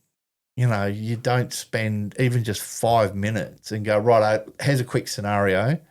What happens if we're driving out to the pit and we break down? Quick, what do we do? Bang, bang. How do we, or this happens and that happens. They do awesome pre-starts and go through this exactly. This is what we're going to do. But to take it to that next level of, when the shit does hit the fan, everyone's on that same page as to what's going to happen, because we know through our orders groups, using SMEAC, we know exactly what the mission is. We know exactly how we're going to execute it, and then what the command and control is around that as well. And that's one element that they don't do well. So we've built these set of scenarios where, so one of the course I just ran in April, where it was a wide-ranging group, had people from resources, had a couple of teachers in there, and I had the scenario started off with, in the corporate office, we had the emails are not working. So what do we do? And I actually made up and printed some the ops books. So, I can't flick the ops book. What do we do? Okay, emails are down. We've got to do this, this, and this. Light a little fire and fucking some smoke signals. And then, okay, well, we've got to contact, and everyone had a role. So I gave them a role card. So we had an IT manager and a general manager and all this sort of thing. And then that escalated to the point where it was a cyber attack, and they were asking for $750,000 and all the rest of it.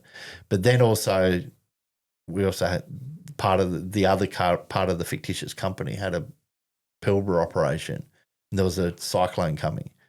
So we're now dealing with this, but now we're dealing with a cyclone happening. So, and then as it's slowly progressing, everyone's being put under additional pressures, either with the cyclone or and then as the cyclone's happening, how do we've got 12 people, but we've only got 10 seats on the plane because all these other people. So who gets to stay behind?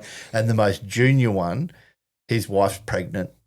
So does the manager go, I'll give up my seat and I'll stay in the storm bunker, and he can fly back to Perth. And so then you've got that empathy and that whole psychological questioning going on, and it only goes for about an hour and a half, and it just ramps up, and I've got the scenario changing on the PowerPoint as we're going. So it's like, bang, what's that? That's new information that's just come in, and the cyclone's intensified, and someone's ran off the road. And by the way, we can't fix the cyber attack as quickly as we thought we could, because even if we pay the ransom, it's going to take 4 days to get all of our servers back up online. And by the way, we've now got a client whinging and bitching because they can't contact us. So all this is happening, and whilst it wouldn't happen in an hour and a half, but that sort of scenario could conceivably happen. And, looking at the storm in Perth this week, could conceivably happen in a space of 2 or 3 days. So how is you as a manager going to keep yourself calm, be able to talk to people and not shut people down as it's going on, and then build? And then the other takeaway is okay, once we've done this scenario, how can you take these sorts of scenarios back to your workplace? So the schools, they have to do the token lockdown drill once a year and the token fire drill once a year. But that's just the token. So what can we do to be constantly, what happens if, the principal's on a conference? Who is the next person out? So the next time we run a fire drill, let's do it without the principal's not even here. So the deputy principal's got to run it. And then does everyone below there know what their roles are and those sorts of things? And, we call them the tactical exercise without troops. We just did it on a board. Shoot. Yeah, the old shoot. Yeah, so how are people, how is this sort of getting out there? How do people come looking for you? Or? Yeah, so I network a lot. So, but part of a couple of business groups back home, and just go to them and just be present and get involved and get there. Once again, it's exactly what I did when I was in the army. It's just sitting back and listening to what their problems are, and then being able to get involved in their conversations. Go, well, you know what? Training could probably help that, or I could probably help that this way. The thing is, people don't usually wake up in the morning and go, oh, fuck, we need training. That's what I'm thinking. Yeah, it's like, but what I want to be is... It's plus the cost, right? You got to show them the value of... Yeah, there's an investment involved. Yeah, you're going to part with your money, this is why. Yeah. So I want to, but where I want to be is when they do wake up in the morning and you go, fuck, we need training. Mick Lee or Andrea, it's, so we that's how we're building ourselves up, and it's working all right. We're doing a bit of social media at the moment. Is there other organisations doing it? You got competitors that I do. So it's kind of a normal thing. There are, but without sounding like a dick, I don't think they do it as good as us in terms of the getting out and networking.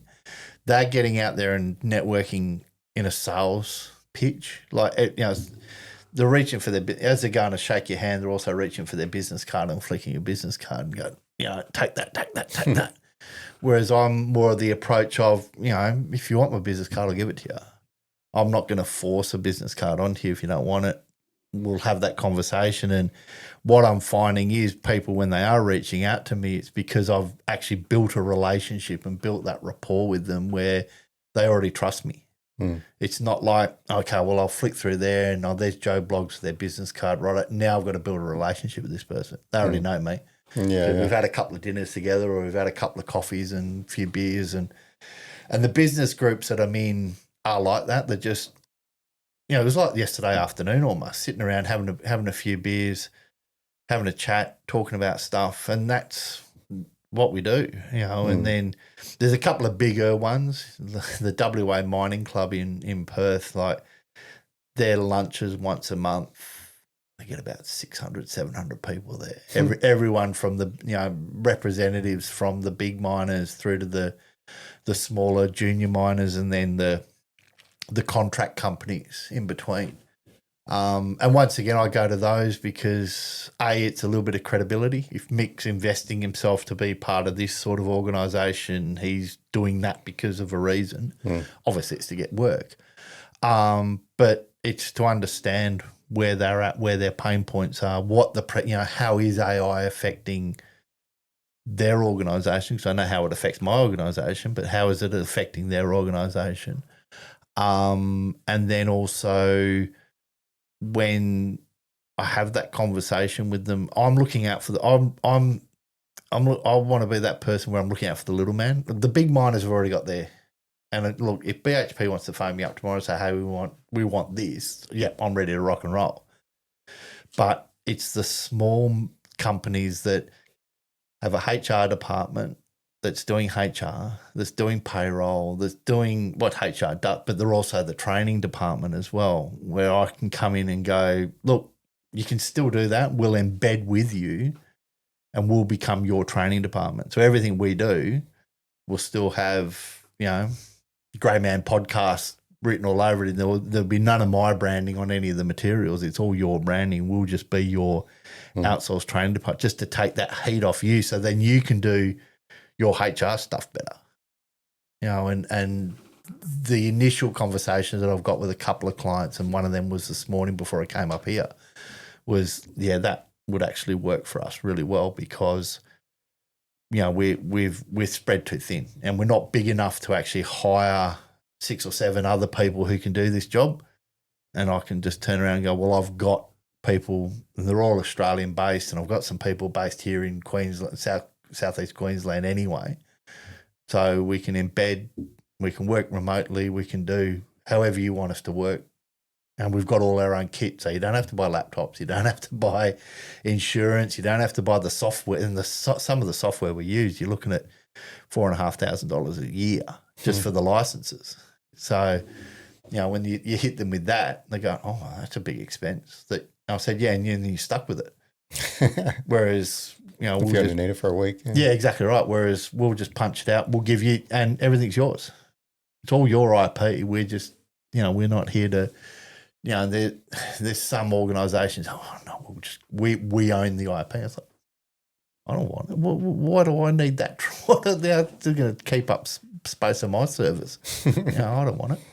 Yeah, so it's working for us. How long have you been married to Andrew? Apparently we've now been engaged for 10 years. I found it. Put a ring on it to keep it quiet. It was like, followed through. Yeah, it was like, oh, well, I do have COVID to save me for a little bit.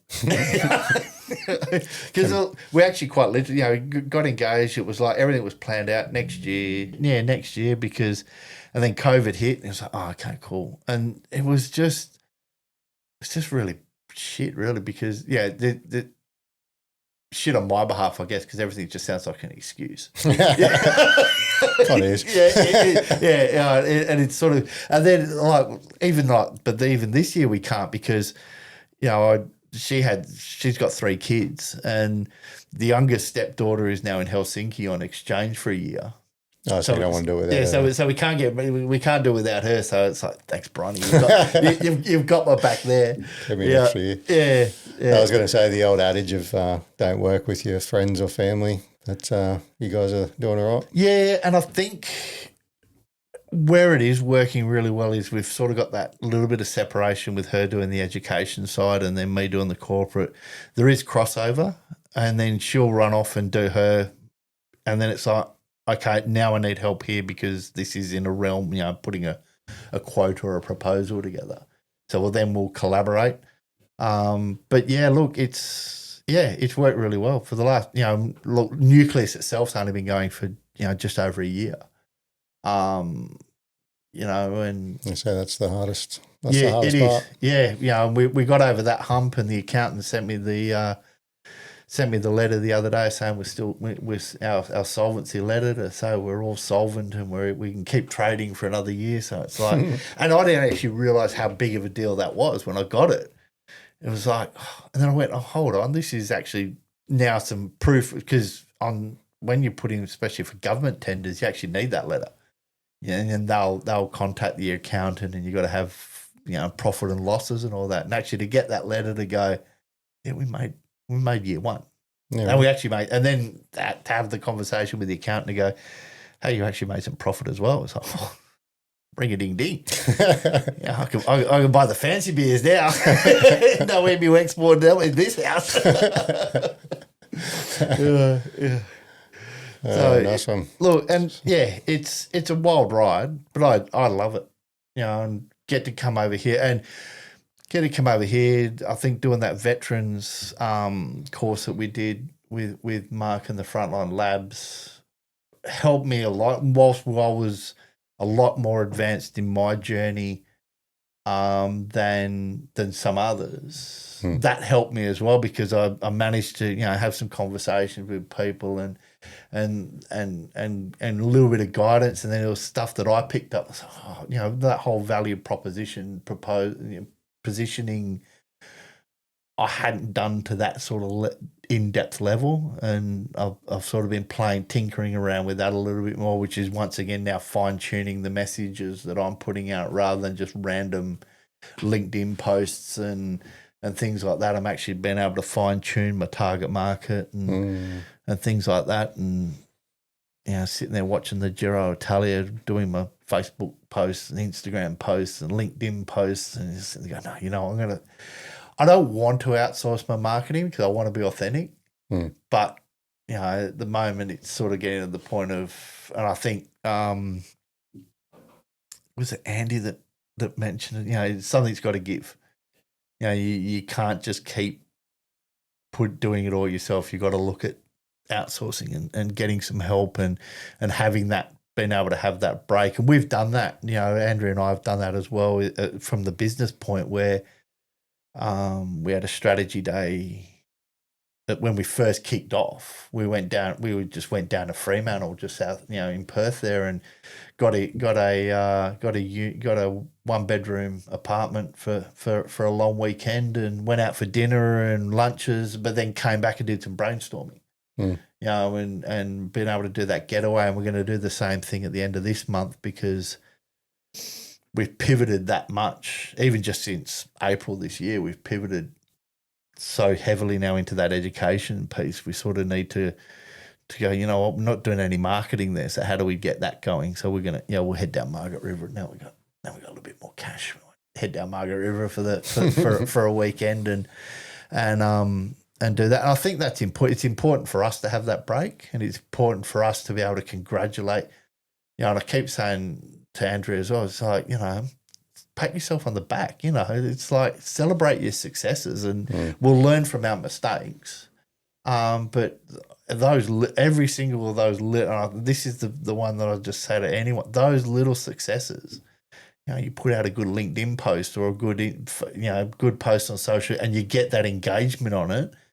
And it's like, that's why you do it. You don't just post it to fill people's feeds up. You actually post it because you want engagement. Yeah. And then when you finally get it, it's like, I've nailed that. I've nailed the algorithm for 5 seconds before before some bastard changes the algorithm again. And don't do hashtags like that. Do it like this. It's I never know what's going to work. Hey, I'll spend 6 hours creating something that I love, and I'm like, oh mate, this is going to go super viral. Yeah, and it'll get like 500 views. I'm like, what? What happened? And then I'll post something just, hey, that's pretty funny. I'll post it and it'll get 1 million views. I'm like, I don't understand. No. And sometimes it's better not to, because I think you can get too wrapped up in that sort of stuff. Yeah. And I came across Grey Man just before, actually probably maybe a month before I met you on the course. Oh, did you? Yeah, and it was, and once again it just popped up because I follow a couple of other podcasts. It then popped up on, you might also like, and it was like, well, you know what, I usually like this one better than the other ones now, so I've ditched those. And because for me, for a podcast, I walk the dog. I try and walk him every day, and that's my podcast time. Throw the potty on, go for an hour walk. Yeah, I used to do that when I walk my dog as well. Go for an hour walk, listen to the podcast, and then obviously yours is a little bit longer, so it'll be over 2 or 3. But that's my week of walk, and then the next one comes out. It's like gold. It's like when you get these 25-minute podcasts, it's, and you're trying to walk, and you got to find another one. Yeah, then you're fighting the staffy because he wants to sniff this. So just calm down and find a podcast. He's like, but there's my friend over the road. I got to say hello. Actually, when I met Andy yesterday, I was chatting to him for a good 10 minutes. And he's like, what's your podcast? And I was like, the Grey Man podcast. He's like, I know you. He's like, I've never seen your face because I just listen to it out in the yard and stuff. Yeah. Well, I actually watched your one with Jesse the other day. That's the first one I've actually watched as well, because I'm the same. I usually just listen. And I started to listen to the one with Jesse, and then it was like, no, I've got to watch this one. These two are having too much fun. There's not many of those, actually. I thought there'd be more of those when I started, that people would want to come on and have a few drinks and talk shit. But I think there's only been 3 or 4 of them out of 65 episodes. Well, if I come back, I'm Ubering. See, I drove you, so that's why I did. I'll come back and bring a bottle of whippersnapper from Perth. We had plans for a loose units podcast. Yeah, 4 dudes. 2 of them have died from heroin overdoses and been brought back. Yeah, and one of them, Tomo, you met yesterday, who's had some drug and alcohol issues in the past, and just have a few drinks and just talk about the wild side of service. And haven't been able to nail down a time with all 4 of us yet. Yeah, they'll do one of them every few months or something like that, or just as a one-off, or I sort of got it off the old Joe Rogan Protect Our Parks episodes. I don't know if you've ever seen those. Yeah. So he just gets 4 of his good mates or 3 of his good mates. Yeah. And they just drink a bunch of piss. They use that eagle as a a beer sculling thing, and play America music and skull beers and talk shit. And I was like, that's entertaining. Whenever those ones pop up, I'm like, I don't even watch Rogan anymore because I sort of watch so many of them that they all sort of blend in together now. But every time I see one of those, I'm like, I'm watching that one. Yep. Yeah, there's a great potty that I used to listen to religiously, and it sort of dropped off my list a bit. And it was the one back in Perth, the Tinsman podcast. And they just 3 or 4 guys. They just come in. They got a mystery beer or mystery few beers, and some of these they're up around the 10% alcohol. So they're drinking that, and they're just quite literally just talking shit for 2.5, 3 hours, and then getting drunker and drunker and drunker. But it's just and because they're into camping and the 4-wheel driving and all, it's relevant to stuff that I like doing. And I do enjoy a beer as well. So I thought, Rocky Ridge, you got a new beer out, and who's got the new most potent? Because some of them, Jesus Christ, you're looking around the 9% alcohols on a beer. Oh, some of them are getting up like 15%. Yeah, and I'm getting pissed off. I'm getting pissed off the label. They're not messing around anymore. You have to really watch when you're ordering at a craft beer place. You have to look at the percentage because you might get a surprise. 100%. 2 beers and done. You can't drive anymore. 1 beer and you can't drive. No. Some of them are they're like 6 standard drinks or something. Jesus. 1 beer and you're done. The course I was thinking before with the you're sort of picking up stuff because you're progressed in your journey. And I was thinking, yeah, I'm progressed as well because I've been going over a year. Yeah. But I'm not, because for the last year it's kind of just been a hobby. Yeah. So I'm only just looking at turning it into a business now. So I kind of.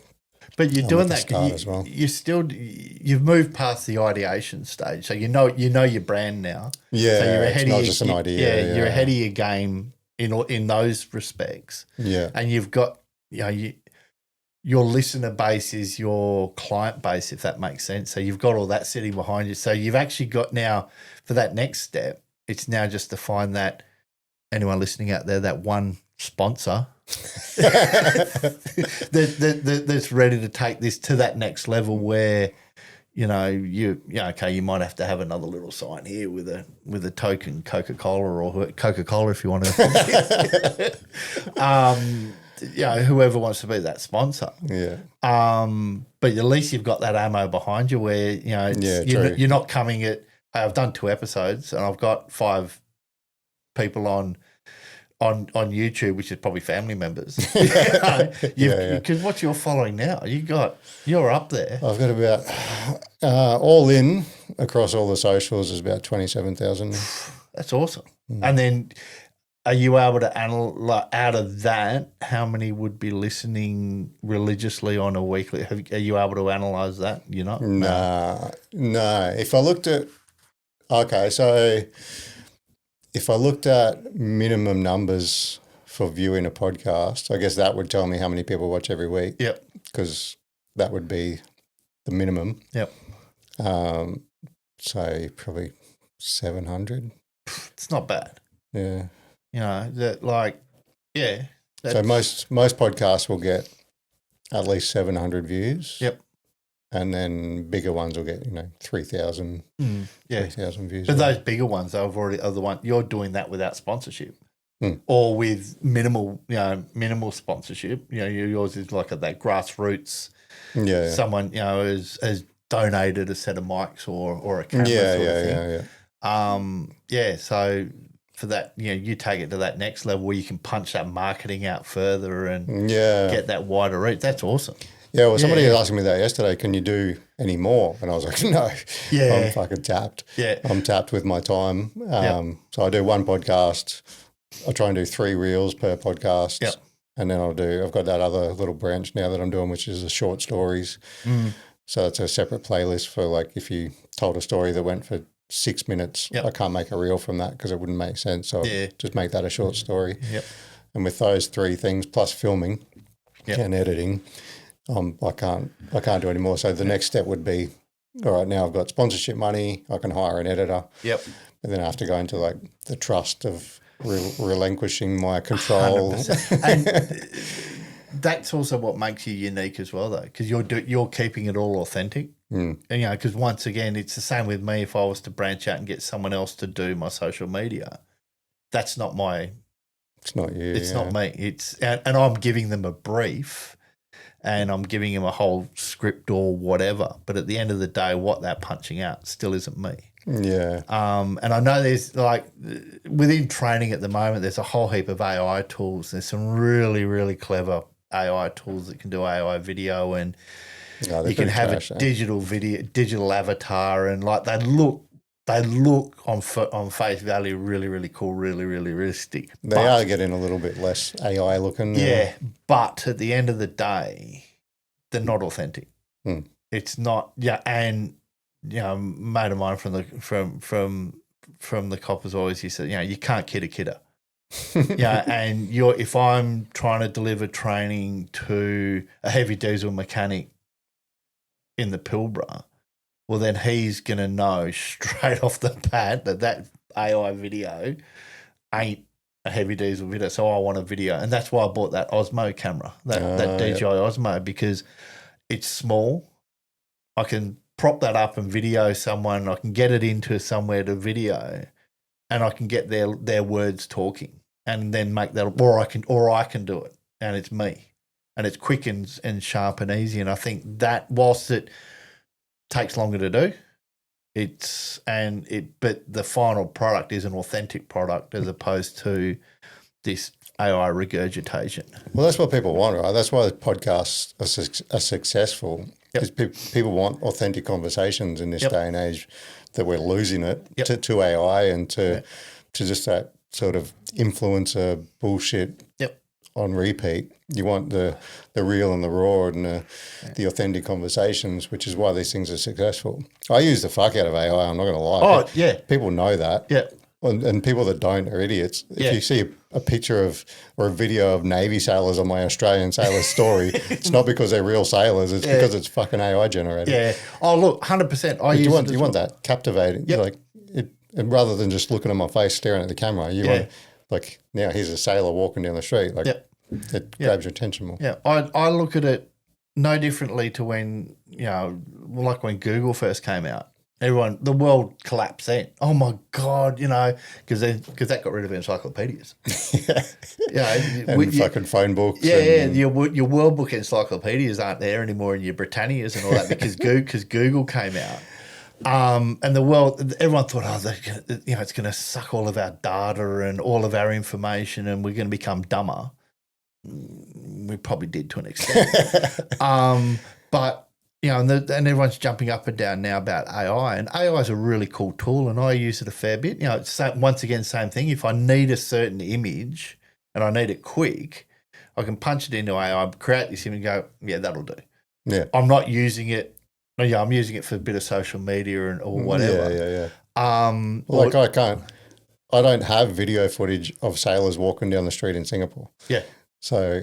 But I want to show that image because it's sort of like, that's fucking cool. Yeah. And I did a blog a couple of weeks ago and I put up on LinkedIn and I put it into, what image tool am I using? I'm using the new ChatGPT image tool because I think it's better than, it's the latest, greatest one. So I'll just use that one now. And what I wanted was, for me, I look at AI as just another tool. It's just another tool I've got it's not my only tool, and that's what some people are using it as, and that just scares the shit out of me, especially from a training perspective. So it's just, and I created this image of, and I'll send it through to you if you can flick it up actually, and it was, it's remember from Monty Python and The Life of Brian, he's not the Messiah, he's just a naughty boy. Vaguely. AI is not the Messiah. It's just another tool. It's just another tool. Because I was at a conference in Brisbane here, when I was back here a couple of weeks ago, and it was a training development conference, and there was people it was almost like it being in one of those evangelical churches, listening to some of these people talk about AI and how it's doing this, and I'm sitting there going, I get it. You're using it for project management and helping you, and you can help it.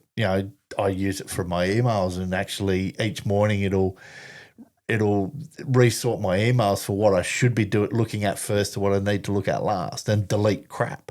But these people go, no. We use it to create 95% of our training content, and I'm like, you're trusting ChatGPT to do that?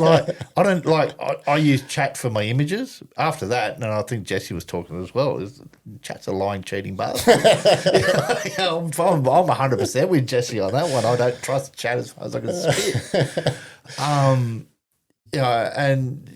You've got to. There's got to be a balance, and you're right with podcasting. We want that authenticity. We want this real, and whilst it's quick to punch out the training, they're not thinking about the poor sucker who's on the other end of it that's got to read or watch that video or actually take in the training. They're not thinking about the end user. It's, we can punch your training out 3 times quicker than everyone else. Doesn't mean our training's better. We're just punching out a product, content. And you look at LinkedIn, you look at Facebook, the amount of AI crap that's being punched out on some of there. So how many emojis are there? Have you gone through every single emoji? You see some of them and it's just full of emojis. It's like, who does that? Except for my kids, because they'll the stepkids will send me a message and it'll be 6 emojis. I'm like, cut and paste that, put that in. What does that mean? Yeah, 6 emojis is the whole sentence. Yeah, it's like, what the fuck? That was no eggplants or water. Yeah. Water spurts. My stepson at the moment, he's moved back in with his dad, and which is awesome. You know, like, you know, he made that decision, and you know, it's one of the things I've always tried to instill in them. You make a decision, that's your decision, and you know, that's awesome, and I'm proud of him for it. But his mum's got to remind him every day, do you want to just check in that you're still alive? So he does once a week. He'll text her. He's like, still alive with a thumbs up. It's like, so what you wanted. Yeah, I've had to pull him. It's like, she might want a little bit more than that, mate. It's like, shit, really? How about 2 thumbs up? So you're back off to Perth? Yeah, back on Friday. So got a couple more days here in Brizzy, meeting up with local Brisbane virtual reality development company. So we're looking at bringing in some VR. A couple of clients are looking at it. So, and then we're rolling out some VR through the TAFE network in Western Australia for them. And then looking at bringing in some VR for our training as well. Nice. Once again, it's just using tech in another way to help complement. You know, it's not the answer. It's not the training. It's just another tool that we can use. And what we're hoping to be able to do is, especially once again in these remote communities, it's a bit of a, what's that?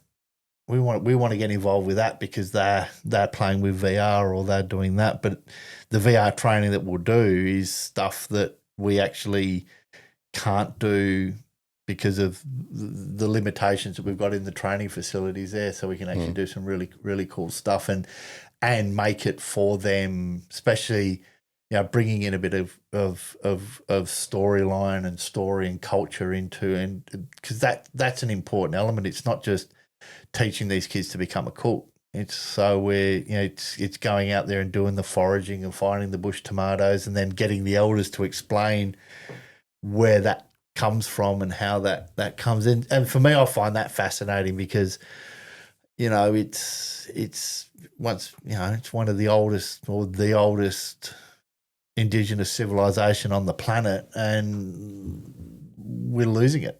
You know, eventually, you know, it could be gone if we don't do something to try and recapture and reinvigorate the way it's going. And yeah, for sure. Yeah. So no, it's pretty cool. Yeah, and cool, then back to Perth if there's anything left of it after the storm. Anything left of what was the small amount that was there? Yeah. Hey, don't knock my little country town.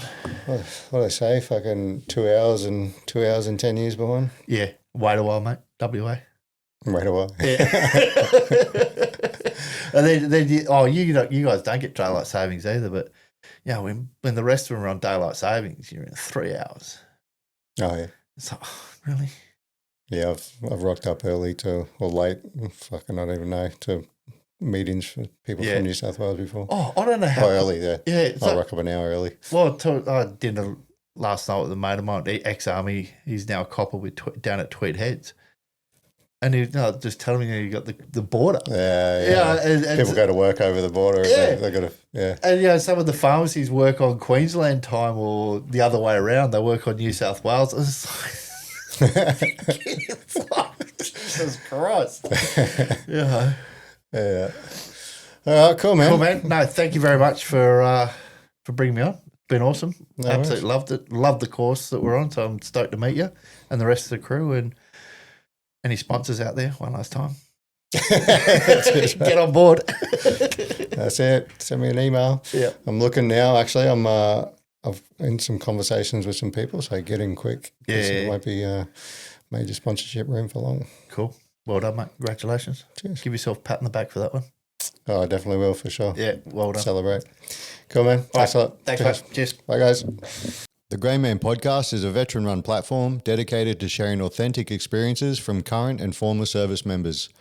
These stories are shared to foster connection, understanding, and support within the veteran community. Episodes may contain raw, emotionally charged content that some listeners may find distressing. Listener discretion is advised. The views and opinions expressed by guests are their own and do not necessarily reflect those of the Grey Man Podcast, its host, or affiliated partners. The Grey Man Podcast assumes no liability for any statements, opinions, or representations made by guests during interviews or discussions.